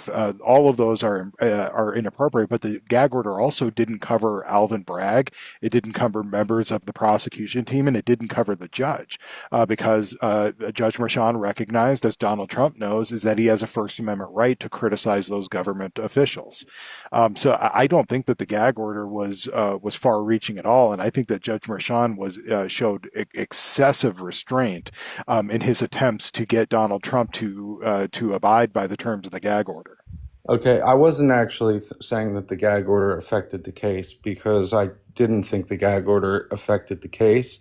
I just didn't think the gag order was necessarily fair. But I also, the jury instructions and the fact that they didn't even present him with the crime until the jury instructions came on what falsifying business records was tied to. But because falsifying business records is typically a misdemeanor and, unless it's to cover up another crime, it's a felony. And, So you believe that Donald Trump didn't know about what the predicate crimes were until the jury instructions came out? I don't think that Donald Trump intended to falsify any business records. No. I think but the claim you just made is that they didn't know. Who was they didn't know what crime they were tying business records to officially. They had an idea.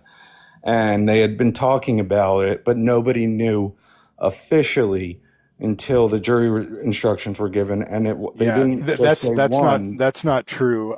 So back in 2023, Donald Trump had filed a motion to dismiss in September of 2023, specifically because the indictment didn't list any of the predicate crimes that would have elevated the New York law 175.05 misdemeanor falsification of business records up to the felony level 175.10. So he had that motion to dismiss. Right. In response to that motion to dismiss in November, the prosecution laid out 4 predicate crimes that were the elevating crimes to bring it up to a felony. Judge Merchan in February of 2024 threw out one of those arguments and said that the prosecution was only allowed to make 3 of the arguments. And this is all in the court record. You can check it yourself. The 3 was the violation of New York's tax code, the violation of New York's election laws, 17-152, and then a violation of the Federal Election Campaign Act. So they knew as far as back as February, or they knew back in November of 2023 what the prosecution was going to try to argue, and they knew in February of 2024 what Merchan was going to allow them to argue. Okay, I understand what you're saying, and I know that you know a good amount about the law. So I respect what you're saying. I'm not going to argue with what you're saying. But, I was going to go through the list. I think you're trying to pick me apart one by one after I listed off. I just prefer to kind of address claims as they come up. Otherwise, we skip things and. But I mean, if you want to pick whatever. Yeah, if you want to pick whatever thing you want to focus on, I'm happy to have a discussion about it. And I'm trying to be respectful, but Right. I know can that see there's a that. big delta between what actually happened and what a lot of Trump sympathetic messaging is putting out there. And I only seek to provide clarity. I'm no. There's some people in the chat who don't believe me. I'm not a partisan person. I'm just a law nerd. So I just want accurate information to get out there. Yeah, I appreciate that. And I actually, even though my TikTok names make Philly great again, and, I am going to vote for Donald Trump, I wouldn't call myself a MAGA Republican, and I don't, necessarily take all the emails that come out seriously that, kind of follow his rhetoric and, his tone. And he's got like kind of a comedic underlying tone to him, maybe not even underlying, but it's something that it's hard to take seriously all the time, but sometimes it's also hard not to laugh with. But that's one of the things I kind of like about the guy is he has different character than most of these politicians. Like he somehow is kind of charming, and it's not just laughing at him. Like a lot of times you're laughing with him because he's he's funny. He's funny. Even if you see that video he put out with Logan Paul, it's like, he can laugh at things. He's real, and yeah, he's charged with 34 felony counts, but it's a hard thing for either side to look at, and it's also hard to look at it, in bipartisanly. It's hard to look at it, and if you hate him, you're going to hate him. If you like him, you're going to love him, and if you're in the middle, it's like you're still deciding. A lot of people out there are still deciding what to do, and they don't like either of the guys. So it's, that's probably, one of Harry's goals every night is to bring some people over to what he believes in. That's right. So it's right. Yeah, but I think it's discussion's good. I don't mind going over the bad things, but there also, is a lot of good things that make him kind of a strong Like what? president. Can you just before we'll wrap up the conversation? I'm just curious, like, what are like your top 3 good things about Trump?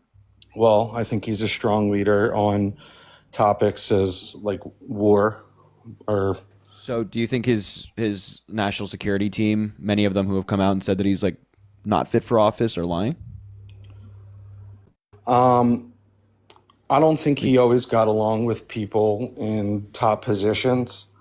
I think that he was very supportive of the military. I think he got along with, I know at the end some people that were on his side weren't on his side anymore. But I don't think he always got along with politicians or people in leading positions at justice agencies like the FBI, or obviously he wasn't getting along with Comey. Do you not think that that's like something to maybe be concerned of? Like, he's not getting along with our generals, heads of investigative agencies. You think that Donald Trump's right and they're wrong? No, all of them? I don't know. By the way, all of them are wrong? Because a lot of times he is not right all the time. He's not right all the time. But I think people can admit sometimes that, some things he does aren't the most presidential. Sometimes he jokes when joking isn't necessary. Yeah, like asking for loyalty 60% of the FBI time, director. he's right every time. Like, yeah, exactly. But it's the thing with me and Joe Biden. I don't hate Joe Biden. I don't think a lot of people hate Joe Biden. I mean, I don't want to sound corny, but I did vote for Barack Obama twice. So Joe Biden was on that ticket twice, and I'm from Philadelphia. So voting in Philly? I knew Joe Biden was kind of a local, hero. But are you voting in Philly still? Yes. And there's not a ton of supporters openly. People are more. Harry really wants to enroll you in his rehabilitation program. Yeah. People are more closeted here. So painful when someone tells me they're from Pennsylvania. People are more closeted here. But when it comes to supporting out in the open, because everyone's afraid to be canceled these days just for supporting because of what people say. Well, you know, supporting a sexual abuser convicted felon, I imagine, is not something that, you know, Even is all before all that that stuff, admirable. you know, people would say he's racist or stuff like that, which is unbecoming. So just to be clear here, you think that like, just want to circle back that like Mark Esper, Mark Milley, James Mattis, all these people who Trump, you know, hired, John Kelly, all these people that Trump hired and had in like high positions in his administration who have now come out and said that he's completely incompetent, he's a threat to this country, and that world leaders would laugh at him. They're lying, or they're not being honest, and Donald Trump's right. Theorist, but former intelligence agents and in high positions are kind of hard to believe. You know, when it comes They're to people that Biden, Donald Trump hired, though. Like he handpicked these people for a lot of these positions. I think when he feels some people aren't doing a good job, he lets them know. Maybe sometimes he even throws people under the bus, so it leaves a bad taste in their mouth. He might not take the blame for some things that are his fault. But do you hear how like that's a little like insane to say that like all of these people are just after Donald Trump because, like you think like that Donald Trump like threw them under the bus or that he was mean to them or wasn't nice to them and that's why they're going after him, as opposed to like these are just professionals who were in the room with Donald Trump, all of them from different backgrounds, and all of them are saying the same thing? Well, we only have two choices, and people say negative things about both these guys. But not former administration officials. Nobody that's worked in Biden's administration has come out and said that, yeah, he's totally incompetent. Yeah, he doesn't know how to do the job. Yeah, like he's a threat to democracy. That's like never happened before in American history. But when you have like 40 out of 44 former administration officials under Donald Trump refusing to endorse him. Well, high 40s, low 50s, former CIA and FBI officials, they all came out with a letter saying that Hunter Biden's laptop was Russian disinformation. You know, it's like, how can you believe everything that these guys say? It's not like I wanted to go into that. I'm just saying, like, when you talk about believing what people say, you when things like that happen, you can't believe the same people with everything they say when one thing they said is a lie. But that's not the same people I'm talking about here. Could be a lie. That's not the same people I'm talking about here. First of all, they didn't claim that it's a definitively Russian disinformation. They weren't like, yeah, it's 100% Russian disinformation. Nobody should give this any regard. They were saying that it looks like Russian disinformation and to proceed with caution, right? Which is like an entirely valid claim because we now know that the Russians are connected to a lot of the Hunter Biden claims. The guy that was recently arrested by the FBI for lying to them said under oath that a lot of the claims he got, and this was like a Republican star witness, a lot of the claims he got were from high-ranking Russian officials who the United States government has tracked and like identified. So a lot of the claims have been, funnily enough, but it's just peculiar for you to disregard all of these people who Donald Trump handpicked. They're lifelong Republicans. Like John Bolton goes on CNN all the time and all these Fox News, whatever news agencies, and he says like, yeah, I think I would never vote for Joe Biden. I wholeheartedly disagree with him on everything, but Donald Trump's a lunatic and you should not vote for him. Like he's a lifelong Republican. And it's just weird that you're like writing them off as opposed to saying, hey, you know, these are, you know, experienced people who Donald Trump himself picked. Maybe we should listen to those people who have worked with him as opposed to. We have both guys to compare as president at this point. And when Donald Trump was president, up until the COVID virus, everything he was doing was pretty damn presidential. Like what? What did he do? Can you name me 5 policies Trump got passed through Congress? Do I know them by name? You don't have to know him by name. Just like, you know, I say the infrastructure bill with Biden, you know, it's not the exact name of the bill. So I don't know the names of the border policies, but he didn't pass any positive border policies, and they were removed in Biden's first couple months in office. Those were executive orders for the most part. So I'm asking about policies through Congress. So you're just talking about like things that Donald Trump did in his presidency. I think he did a lot of executive orders, because it was a quicker way to get things done. But policies by name, I'm not your guy. I'm not asking for policies by name. I'm just asking for policy the gist of the policy he got passed. I don't remember all the policies that he passed through Congress because I can't even name one. I can't name one policy, but maybe that's policies telling. Are tough. I've heard you talk a few times. You know a lot about policies. But I've always been kind of interested, like, what policies has Biden passed that help you personally? I don't look at politics as like if something helps me personally or not. That's how a lot of But Americans look at it, though. I mean, yeah, but I personally don't. I look at like, will this person help the country and help more people than it hurts?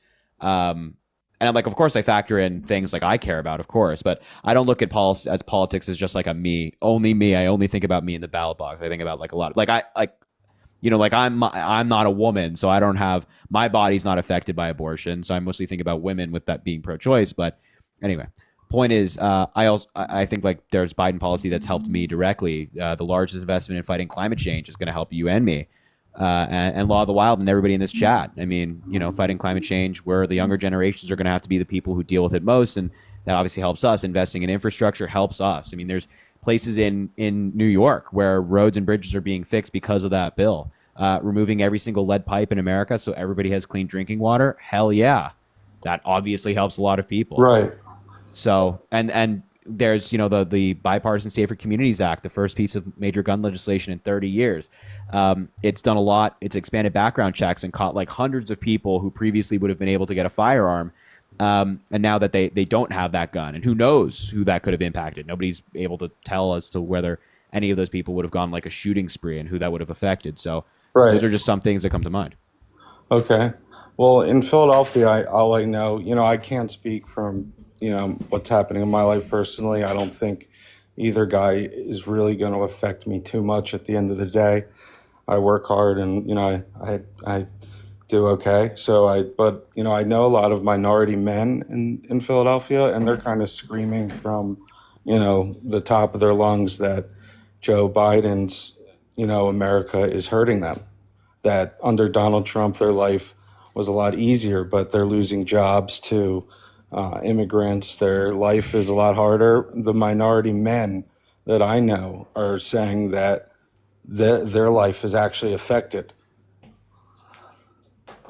One thing before I respond to that. Yo, Matthew, thank you for the $6.19. And Chops, thank you for the $3 on Cash App as well. And Hugo, thank you for the $5. Your personalized note says, to guess you are indeed a MAGA Republican. I think this was earlier. Oh, no, it was actually to you. So thank you guys. I appreciate that. Sorry, I forgot to. It's been a minute since you sent them. But there's just no data to support that. Like a bunch of migrants are stealing like native-born American jobs, and the amount of people who are coming in right now is it's difficult on city resources to the cities that they're going in, but it's actually helped the economy dramatically. The older generations are retiring at a faster rate than the younger generations can fill those jobs.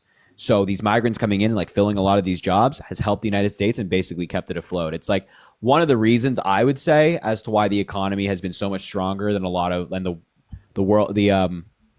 World Bank had projected it to be. Okay. The economy isn't something that everyday Americans think about, because not everyday Americans have 401ks and stocks and bonds, and they're not out there with that stuff. So like when the economy's great, Joe Biden, who likes to say Donald Trump takes from the rich or takes from the poor and gives to the rich, Joe Biden's talking about this great economy, but it's not helping anyone that's poor, because gas is high, groceries are high. People that are living paycheck to paycheck are behind on their cars, their homes, they're losing everything. And not to, let's not forget to mention how bad drugs are in these major cities. Fentanyl deaths actually went down in 2023, fun fact. It has not. It did, nationwide, it did actually go down, yeah. In 2023, from when? From the year before. Just down. Drug deaths are at an all-time high. And if you care about that, then you'd be voting for Joe Biden again as well. Because Joe Biden, for example, tried to pass legislation that improved the technology we have at the border for scanning drugs that come through legal ports of entry, because that's mainly where the drugs come through. They're not smuggled in as like Republicans like to claim. Yeah, so Biden tried to invest in that, and Republicans said no. Well, it seems like out of the two of them, Donald Trump has the respect and support of people, the patrol officers at the border. I don't know if that's the main determining factor as to whether we should vote for somebody or not. I think like we should look at the policy. that they have presented on a specific issue, and obviously the policy that Biden has on the border is much better. Like, do you what's Donald Trump's policy on the border? What's he going to do? He's going to shut it down. He's How probably, so? I don't know his plan step by step, but I hear, what he talks about, what he's going to do. Okay, so he just says it, right? But What? how is he going to get it done? He says he's going to have put more money so that they can have more border patrol officers. He says he's going to put military down there. He says he's going to build the wall, build the wall, build the wall. He's going to do, those things that he keeps repeating. But he says that, and they say in his circle that he has a plan.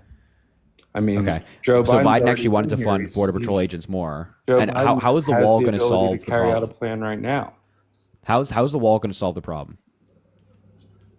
Well, the 200 miles that he was talking about, that he already had planned to build, that Joe Biden stopped them from building, and then he sold the materials at 5% on the dollar.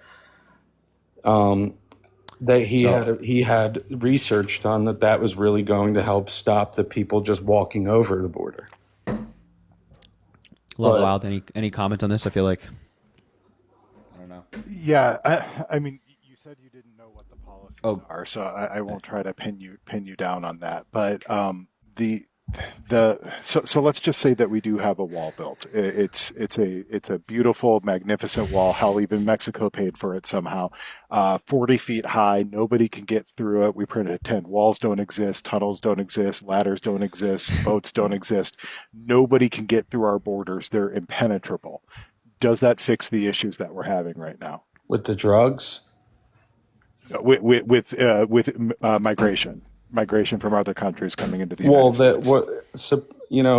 It seems like they always find a way, whether it's tunnels, walking right over water, they're always finding a way. But I'm saying for just the purpose of this hypothetical, remember, I think the large numbers, I think the terrorists, I think when I first came into this, I heard someone talking about the border and they mentioned catch and release. But John Kelly in 2017, he actually, on Trump's executive order, he stopped catch and release in 2017. That's just 1 year into Trump's. It's not. It's not true. It was the first year of his but anyway, presidency. we're getting a if you little look bit it away up on Google, it'll tell Catch and you. release was not stopped. It's not like a thing that just anyway. Go ahead. Sorry. Yeah, Blah, blah, blah. we can talk about catch and release in a second, but I wanted to nail down, because even if we had that wall that I just hypothesized that's impenetrable, nobody can dig under it, go over it, whatever, all that people need to do is go to a port of entry and claim claim that they have a credible fear of returning to their home country for persecution based off of their race, religion, nationality, political opinion, or membership in a particular social group, and they're given an asylum date. They're granted temporary status to remain in the United States, and they have an asylum date. So even if we have that wall, if the wall's built, it doesn't fix the big issue that we have right now with 2.2 million pending asylum claims waiting for their court dates, and the list is growing longer and longer every day. Yeah, it's a lot of people that want to come here. Right, and very, only a fraction of the people who present themselves at the border are actually granted a credible fear interview, because they have to affirmatively claim that they have a credible fear. The vast majority, you hear all these numbers that 6 million or 8 million. It's a little over 6 million that have border encounters that have happened during the Biden presidency, and they throw those numbers out because they want you to believe that an encounter means somebody who's hiding in the bushes somewhere in Missouri that snuck across the border, and that's not what happens. An encounter is just merely a border patrol agent coming across somebody either at a port of entry or between a port of entry, and then the vast majority of them get removed. They get removed back to Mexico or deported back to their home countries. Some of them, if they make an asylum claim, they're given that, and even after they go through this whole process, which depending where you are in the country can be anywhere from 4 years to 8 years before you actually get your court date, because the backlog is so extensive and we have so few judges to process the asylum claims. Then only about 40% of those people, after they have a chance to present their evidence for asylum, are actually granted asylum. But up until that hearing happens, they are here in the country 100% legally. Right, and they never show up for their hearing. Oh, that's not true at all. About 87% some of them people, do, but a lot of them No. don't show up for their hearing. The Executive Office of Immigration Review, EOIR, you can find the numbers yourself. It's a division of the U.S. Customs or U.S. Immigration, CIS, Customs and Immigration Service. About 83 to 85%, depending on which year you look at, of people who aren't represented by a lawyer show up to their asylum interviews. 94% of people who have a lawyer, and a lawyer isn't guaranteed to them. Most of the time, it's a nonprofit that's helping out, or they're able to scrap together enough money to hire an attorney. 94 to 97% of represented people show up to their court dates.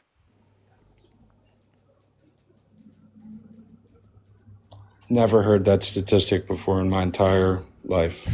Yeah, take a note. It's EOIR, Executive Office of Immigration Review. You can see all of those numbers, and it even breaks it down by which countries that the people are coming from claiming asylum. Yeah, that's a first for me. I've never heard that one before. Not calling you. It's almost like Donald Trump and the Republicans lie about immigration. Oh my God. Well, any self-respecting person isn't getting news from Donald Trump or even, researching, what they want to find out about these problems in America. I would agree. I think you have some people watching that come in this live that you might want to have a chat with about that. I mean, right now he's always campaigning. He has the same speeches. It's a lot of the same stuff, but both these guys are matching them up against each other. And I personally feel like the United States of America will be much safer under Donald Trump. And he might have a chance at stopping the damage that's already been done. Oh, God, yeah. It's just so evil that Joe Biden capped insulin costs, right? Oh, and expanding veterans' health care. Who does that? I mean, and capping inhalers at $35 a month. Having more people insured than ever before. Oh, making sure people have clean drinking water. Who does that, right? Isn't that just sucky? Like, we got to reverse that, right? We can't continue on that path of progress. Appointing more diverse judges. I'm looking forward to the debate. Oh, so bad. We're in such chaos. Joe Biden is so to see what he can remember and what he can speak on the debate stage. Maybe it'll change my opinion on him. Okay, I hope so. I think that was my point. Like, I wasn't trying to insult him, but right now my opinion is that he has trouble holding two thoughts together. Have you seen it? When was the last time you watched a Biden speech? I've watched a lot of his speeches. I thought that the speech he did in France for D-Day's anniversary was a good speech. I thought he did a good job. But so you watched that speech, but you said he can't hold two thoughts together?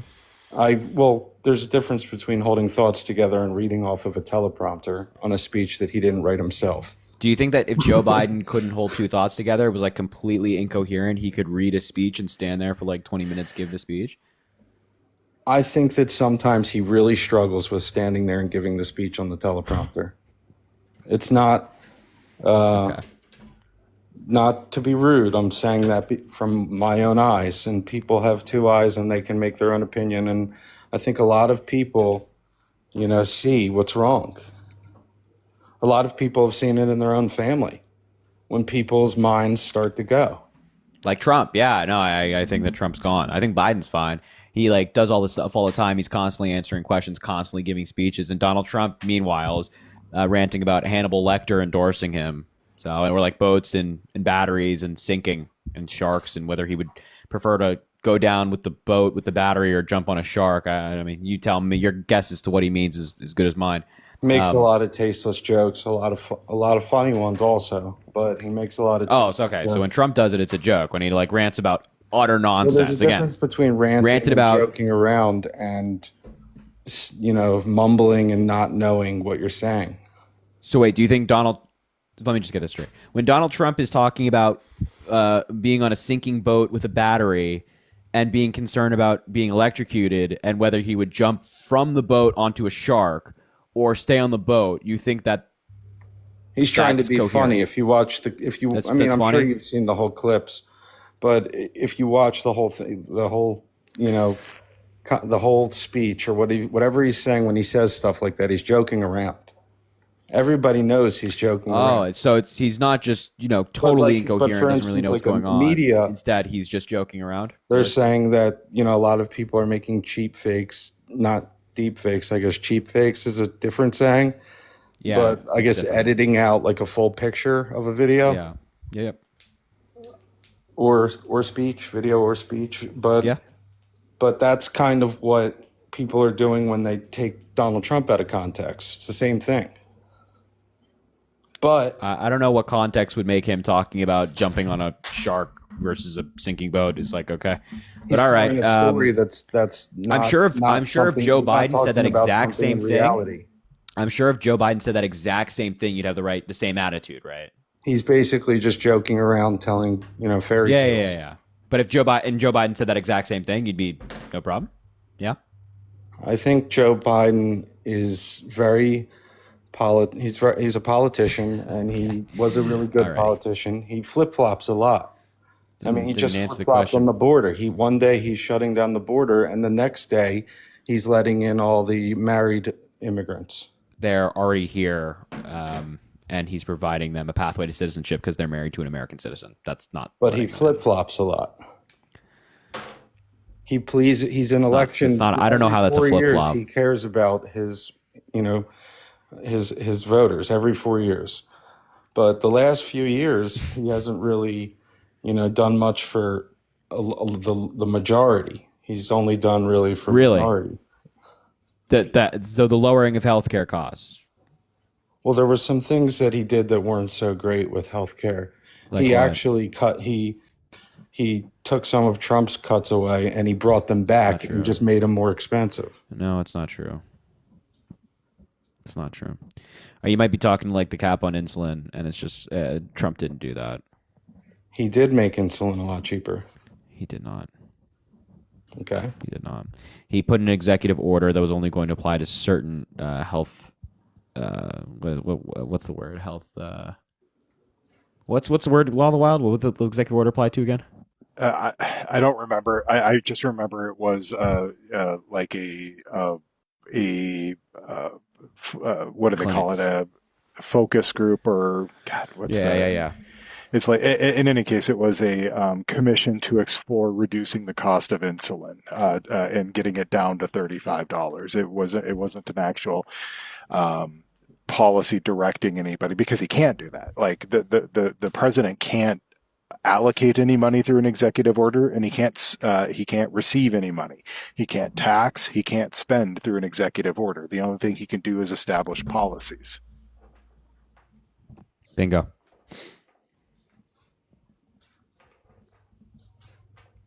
Okay. I think Law of the Wild is a good tool for you. Yeah, he's great. He's fantastic. A great tool. Yeah, he's great. All right, man. Listen, we'll leave the conversation there. Thank you for the conversation, and I look forward to the debate. I appreciate it. I didn't expect to get on for so long, so I appreciate it. And I just want to congratulate you on your success. And don't forget to pay your taxes on Cash App and Venmo. Oh, Joe of course. Is coming after your taxes on As Cash he App should. and As he Venmo. should. Absolutely. People should pay their fair share. I will, of course. All right, man. Thanks for the conversation. You have a good night, okay? You too. Thank you. Yo, Jessica, thank you for the $20 on Venmo, saying I'm in the blue city of New Orleans in the red state of Louisiana. Our newly elected Republican governor has lost his mind. I'd love it if we flip. I'd love that too. I don't know if Louisiana is close to flipping. I wish they were, but I would love if this great state of Louisiana also flipped. the 10 Commandments in school. I mean, what are we doing here? It's That's crazy. crazy. I actually have one. This is exciting. I've got Nicole sent me $34 to mine. So thank you, Nicole from Minnesota. She said skull from one Minnesota to another. I appreciate that. Anybody who just in case you don't know, I just use any funds, any of the coins that I get on TikTok or anything like that. I use to help out people who don't qualify for the services of a public defender. If they have too much, if they don't, it's really the bar is really low. If you like own a home, you won't qualify for a public defender, even if it's a trailer home. Thank you guys. And then if you make over about $20 an hour, you wouldn't qualify for a public defender. So there's a lot of people who are caught in that gap. So any money that you send to my Cash App will go to help those people. So I appreciate that. Nicole, thank you very much. Yo. Wait, is it in your bio? It should be there. LOT Wild or Law LOT OT Wild. Wild. That's what it is. Okay, yeah. Is it? Are you Cash App and Venmo or just Venmo? I'm just Cash App right now. I should probably get a Venmo set Cash up. App. All right, everybody, do me. Screw. No. Don't send any more Venmo Cash App to me. Do that for the rest of the stream. I'm only going to do one more debate, unfortunately, because I'm tired. Anyway, long day. I got you, man. But definitely, yeah. All the coins to Law of the Wild, all the any Cash App thing should go to him. That's a great cause, so I'm fully on board. That rocks. You're doing some good work over there. Wow, good stuff. That's awesome. Very inspiring, Law of the Wild. Very inspiring. I do what I can to help people. Yeah. As I say, run for president, Law. Run for president. Why not? I thought we were friends, Harry. Why would you wish that evil on me? You're right. I need you to be president, so then you can appoint me to the Supreme Court. That's right. What if a Merrick Garland happens? Will you take AG? I'll go for it. Yeah, let's do it. Amazing. All right. If you're MAGA in the chat, let me know. I'll bring you up. Oh, this guy's saying it. Oh, perfect. One and done. Make sure to drop a follow if you haven't already, by the way. We do these lives all the time. And, of course, drop a follow to Law of the Wild as well. Highly recommend. What's up, man? Are you MAGA? No, Harry, I am not MAGA. I'm so glad that you brought me on. I'm not going to waste much of your time because I want to hear you do one more debate. But I just wanted to say I thanked Chris earlier. I'm going to thank you now. I appreciate everything you do as a young person and, reassuring us that our vote is going where it needs to go, and it's going to tide a new era and hopefully save democracy. We really appreciate you, Harry, and thank you for everything you do. Thank you for your support. It's yo. Oh. Fuck yeah, Ketchum. Fuck yeah. That's good. Sorry, I was just because it went to Law of the Wild. That's a good thing. Oh wow, gosh, that's amazing. Yo, shout out Ketchum. We love Ketchum. Did he always supporting? He's always supporting. Shout out Ketchum, awesome. Man. What a guy. But, sorry. Like I said, I don't want to waste your time because I want to hear you do one more debate. I love watching you, and I hope one day I can have the following that you have and talk about politics too. And I hope you have a great night, and I'm going to be continuing watching you. Thank you, man. Well, thank you for the support. You have a good night, okay? I appreciate you a lot. You too. Thank you. Thanks. Yo, shout out him. Bro, what is this account, bro? That's amazing. I've never seen something so glorious. I appreciate it. I know. It's in this live stream. What a rarity for someone to be like that. I've got Katie. Katie sent me $6.90. Thank you, Katie. Hello, Edward. Hey, how's it going, buddy? It's good. Your Wi-Fi's a little bad. Are you there? You can hear us? The delay is not going to work, unfortunately. Yep, sorry, absolutely. Edward. I know the delay is bad. It'd make it like impossible. Wait. Patriot Mobile's having an outage right now. So. Yeah. MAGA Mobile. It's not the best one. Do you know there literally is a company called Patriot Mobile? Oh my God! It was advertised by Rush Limbaugh and Sean Hannity as like a anti-woke cell phone company. Oh my it's God! Worth a Google. Patriot Mobile. These people are just like robbing MAGA blind. I mean, I swear. All right, MAGA wow. Michelle. This is great. Oh my God, this is so funny. Oh, that's amazing. Thank you. Hey, Harry. Hello. Did you ever go and look up what I tagged you in and showed you all the video and the hearings No. on the you didn't No. about the 85,000 children? No. I didn't see what you tagged me in. I don't look at my tags. Oh, you don't look at them? I have a link that I can pull up that you can go watch on YouTube if you want to watch the entire hearing.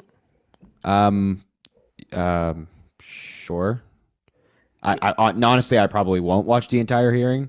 Because you don't care about the 85,000 kids?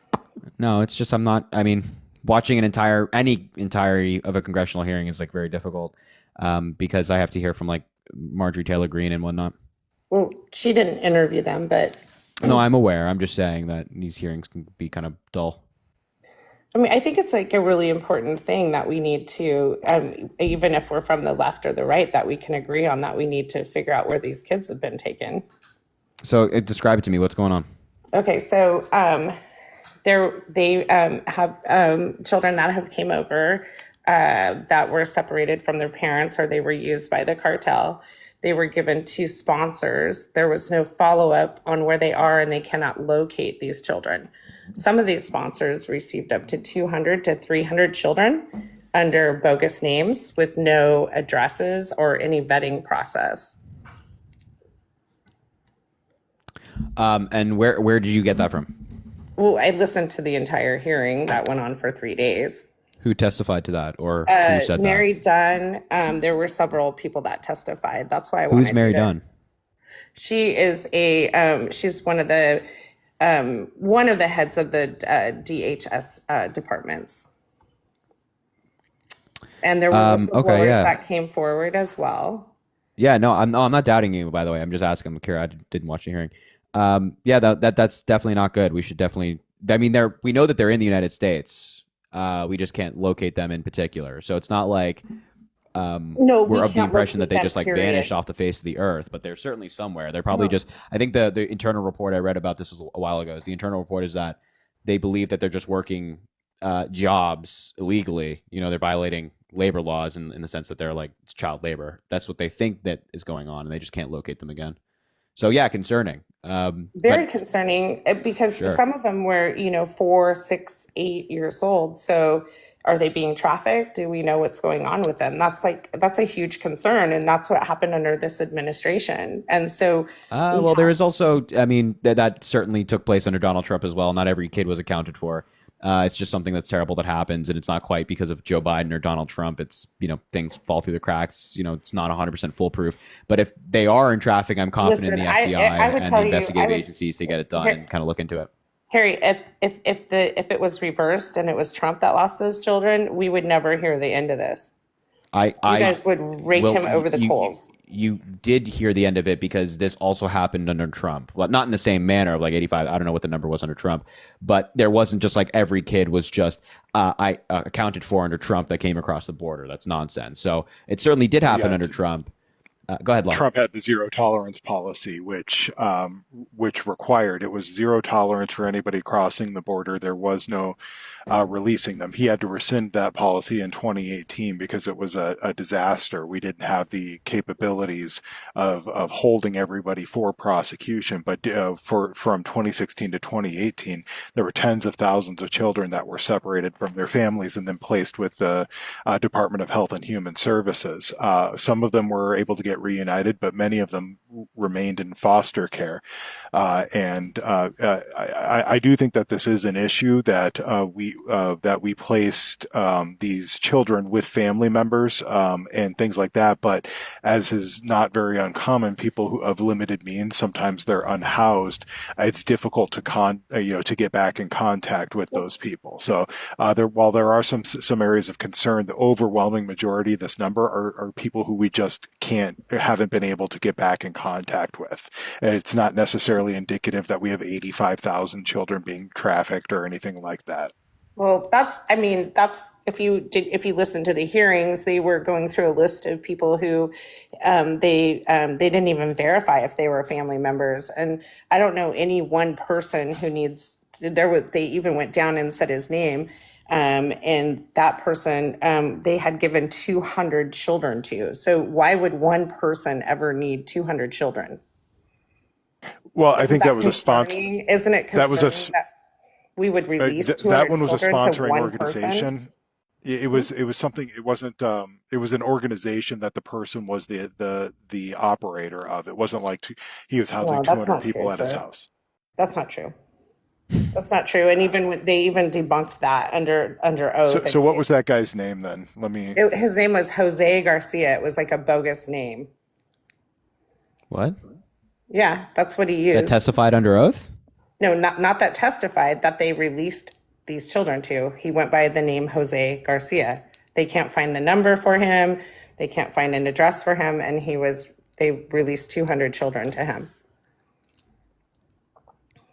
Is your own, I'm trying to look for articles on this right now. Is your only source the hearing? No publication has talked about this? Well, I mean, I that's pretty much what I do is I watch like C-SPAN like nonstop, because I feel like it's probably the best way to decipher a lot of the information coming through, because if they testify under oath, then we would hold that as public record, right? Other than news stations broadcasting through. Yeah, but that's not always true, because like a lot of these, that's not like, I don't think the best way to get information, because like Republicans call in biased witnesses and so do Democrats. So it's like it's not always much better than watching cable news, right? A matter of, I mean, you can decipher a lot of what's going on. I don't know. I don't know if that's where I feel, because there's things that I've watched that the Republicans have had people testify under that I didn't necessarily agree with. So for me to filter things out, I like to listen to the depositions. Yeah, I mean, but the depositions are again also could be incredibly partisan, right? So like, how is like these people who are called in by Republicans to give the Republicans the answers that they want? How is that not? Right? How is that better than like watching Fox News? Well, I guess it's only partisan if you're the opposition, correct? I disagree. You could be on the side of Democrats and recognize that something's partisan. Did you think that Matt Gaetz did a good job taking down Mayorkas when he interviewed him and called him out for admitting that no federal judge should have any type of money related to a particular I don't know. I mean, Mayorkas has testified a number of times. I don't know what hearing specifically you're referencing or engaged the last one back where and forth you're specifically in referencing. He was asking him about his stance on if it was okay to have family members profiting off of the or judges profiting off of it, and he said no. I mean, you could go listen to that. I mean, he basically destroyed Mayorkas under like when Mayorkas was under there. I mean, they fear Matt, right? Like he's one of the best. Yeah, we fear the guy who's under ethics investigation right now. For what was that? What's he under ethics? Of course they are. Of course they put him under ethics in the Republican House. In the Republican, remind me. What's he under ethics investigation the more for? they're going to come for you, right? The more they fear you, the more they're going to. What was the? Hold on now, because even Kevin McCarthy says he should be in jail. What's he under ethics investigation for? Just remind me. Just refresh our memory. They proved all of this was untrue. And no, I'm just curious. Like, what was what's the investigation into? Sitting in prison right now. What was the investigation into? Just out of curiosity, what's the sex with a minor? Sex with and what else? Bringing the minor across state lines, right? And then I just want to give clarification to everybody who's watching who she's citing right now as a man who's under ethics investigation, who even Republicans have said should be in jail. And they've also released a document recently talking about how they discovered more on previously unidentified claims of abuse by Matt Gaetz that they are now investigating. So just for everybody to be clear, this is the individual that she's citing and saying is destroying people. Yeah, I don't know. But I actually have a Washington Post article on all this stuff. Oh, now we're citing the Washington Post because that's the most left. I think the Washington Post is pretty good. Do you not like the Washington Post? Is that not good? Sure. Good what would you like to read from it? Well, it's a long article. It's Trump's claim that Biden lost 88,000 children, with many now dead. They gave it 3 Pinocchios, which is a big lie. What was the date of that article? This date is, let's see here, June 10th, 2024. So pretty recently. And I, if you want me to, I can read a bit of it. It's just going to take a minute if you want me to. I don't really listen to whatever the Washington Post says, but of course, because Matt Gaetz, the sex offender, is the guy we list. Gotcha. Okay, good. Okay. Well, no, I mean, I like that. It makes sense. No, it's good. No, it's good. That's good. That definitely makes perfect sense, right? No, well, I think that whenever you are opposition to the left, they're going to come after you with a bunch of bogus things. And the more that you tell the truth, the more that they try to destroy Kevin McCarthy, your former Speaker of the House. He's a rhino, and he didn't even. Oh, Kevin McCarthy, the rhino, who endorsed Trump, who's saying he's saying that Trump should be reelected. He couldn't be the Speaker. He didn't stay. In Congress because he didn't get his way. He's endorsed Trump. I don't know how he's a rhino if he's endorsing Trump. He's endorsed Trump, yeah. Yeah, so he's not a rhino, but this is the same guy who's like, yeah, Matt Gaetz should be in jail. And he's, that's a pretty I have personal statement. issues with Kevin McCarthy because he dropped millions of dollars against a candidate out here, and we ended up losing that seat to a Democrat. Okay. That's nice. You can have personal problems with him. It doesn't change the fact that because of him, we lost that seat because he endorsed money to try to beat out Joe Kent. That's great. I didn't refute that. It's perfectly fine. Thank God. A Republican advocated. I am not talking about that seat. I understand. I heard you the first time. But this is a Republican former speaker who's saying that Matt Gaetz should be in jail. I think that's pretty telling. And for you to just write it off as like a rhino is like kind of crazy. No, Matt Gaetz de-seated him. Matt Gaetz got him removed, so of course he has personal vengeance against. I mean, we can also have the fact of the matter that like Matt Gaetz's buddy Joel Greenberg, talked about how Matt Gaetz is part of it, and like there are Venmo payments that Matt Gaetz made to these women that were underage. Okay, so Venmo payments, he gave him like $800 for like homework. I think he said. I think one of the things was like homework, $800 payment on Venmo. Really? Are we doing that? Okay. Do you know that he has a son that at the time was 17 years old? Did you know that? No. Oh my God, it changes everything. Anyway, let's read this. That means nothing to me, by the way. Anyway, let's read this article. I'll just read a little bit of it.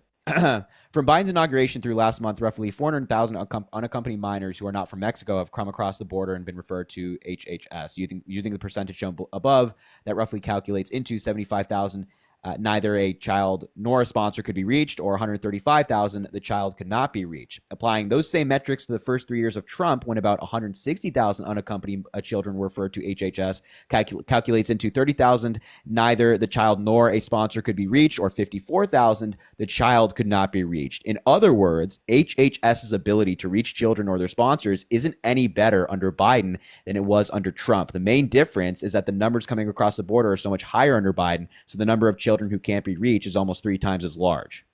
So as for Trump's rhetoric that many of the children are probably unalive and that I can't say that word on TikTok, the New York Times tracked down many children, had interviews with them. By his own logic, Trump could be accused of losing 54,000 children. A campaign spokesman did not respond to a request for comment. So so we're losing like 54,000 kids under Trump. Like I think it's like 85,000 under Biden, according to this New York Times report. I mean, then we all agree that we have to do something about the border. We cannot. Yeah, exactly. So the point continue happening. I under totally either agree. President. I totally agree that something has to be done about the border. I'm there with you. Problem is that you came in saying like this is a uniquely Biden problem, that Biden is uniquely losing kids and it's because of his policy. And I rebutted your argument by saying, no, I agree. It's a huge problem. This is something we should absolutely be addressing, but it's not Biden or Trump. It's actually neither of the men. It's just things, people fall through the cracks. Things are unfortunate. We have to be better on our oversight on this stuff. But you're making the argument that it's specifically Biden, and then you're citing a guy under investigation for having intercourse with a minor as your guy for challenging Mayorkas, which I think is crazy. None of that's been proven about Matt, and I do believe that that's a smear campaign against Matt Gaetz. Of course. It's always a smear campaign. Well, Right. No, that makes sense. That even though he's like, bunch of Venmo payments we have calculated and people involved, and they've like investigated By some of that these same women. standard, Harry, then what about everything that's on Hunter's laptop and all the What all the about things Hunter? that he Hunter had intercourse with people he paid to do it. It's like, yeah, it's not. and there's hired them issues to do about it. the shower and molestation. There's very unkind There's things no that issues have come- about that. There's no issues about the this- M word. That Biden not taking a shower with his granddaughter. That's Yeah, been, that diary has not been verified. None of the content, or at least there's a diary that exists, but the contents of the diary have not been verified. so.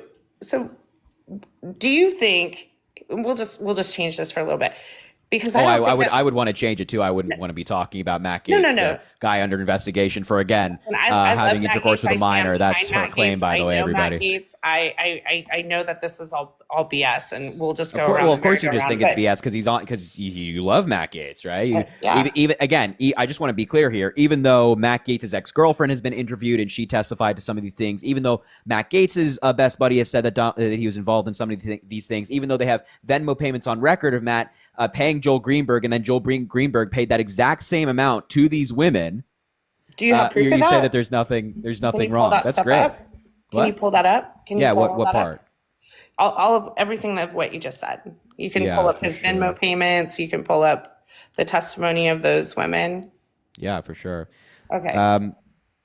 So I have an article here from April 9th, 2021. It's from the Daily Beast.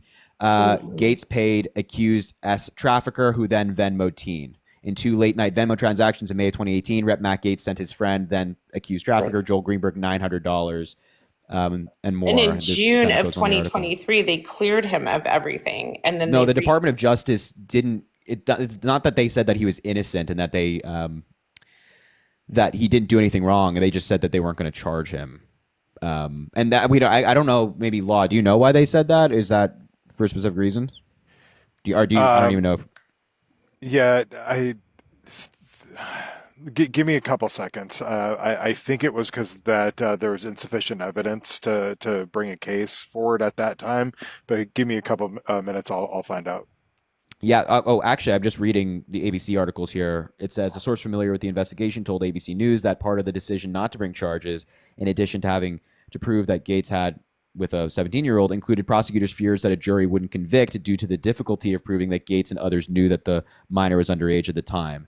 So not necessarily that it didn't happen, but that they may not have known. Harry, do you think it's odd though that this is circling back around when he de-seated the Speaker of the House? It's not circling back around. This ethics investigation has been going on for a while.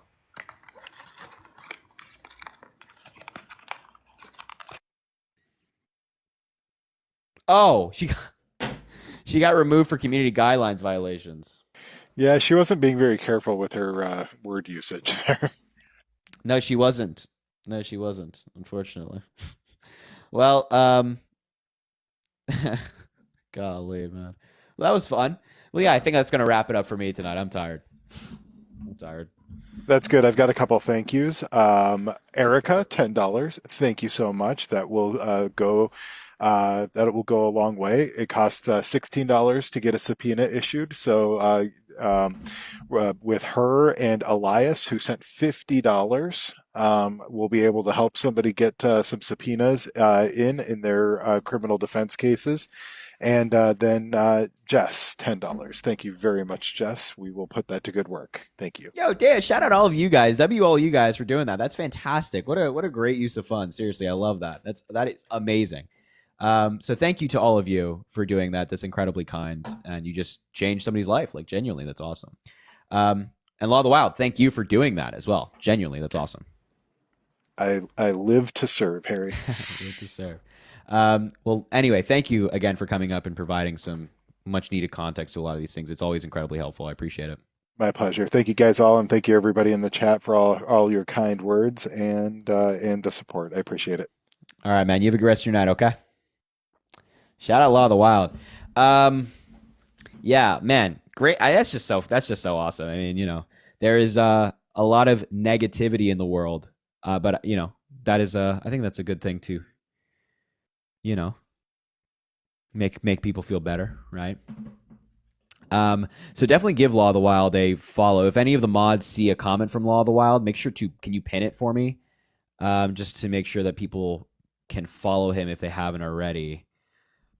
So anyway, ladies and gents, boys and girls, live tomorrow. Hopefully, that's the goal. That is the goal. Yeah, it's just it's so awesome, and it really is. It really, really is.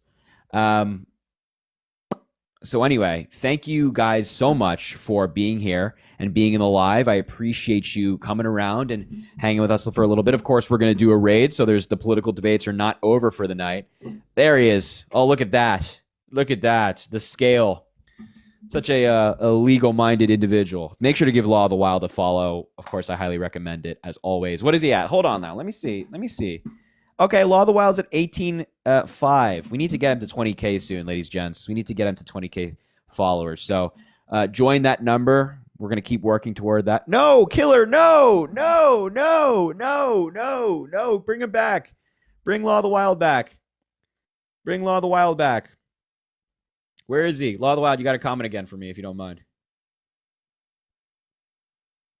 Hold on now. There he is. Thank you.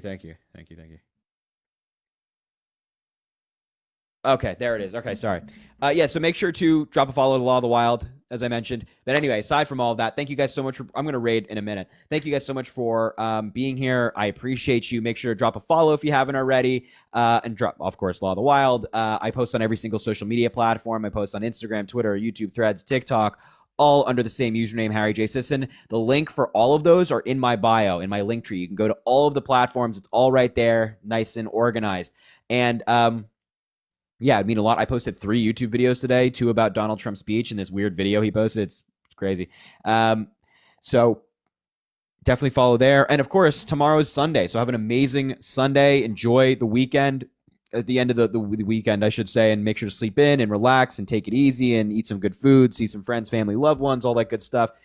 Take care of yourselves. Take care of your mental health. Drink a lot of water. I love your YouTube video. Thank you. I appreciate you so much. I appreciate that. Yeah. All right, everybody. I think that's that for now. All right. Thank you guys so much. Appreciate you being here, and we'll talk soon, okay?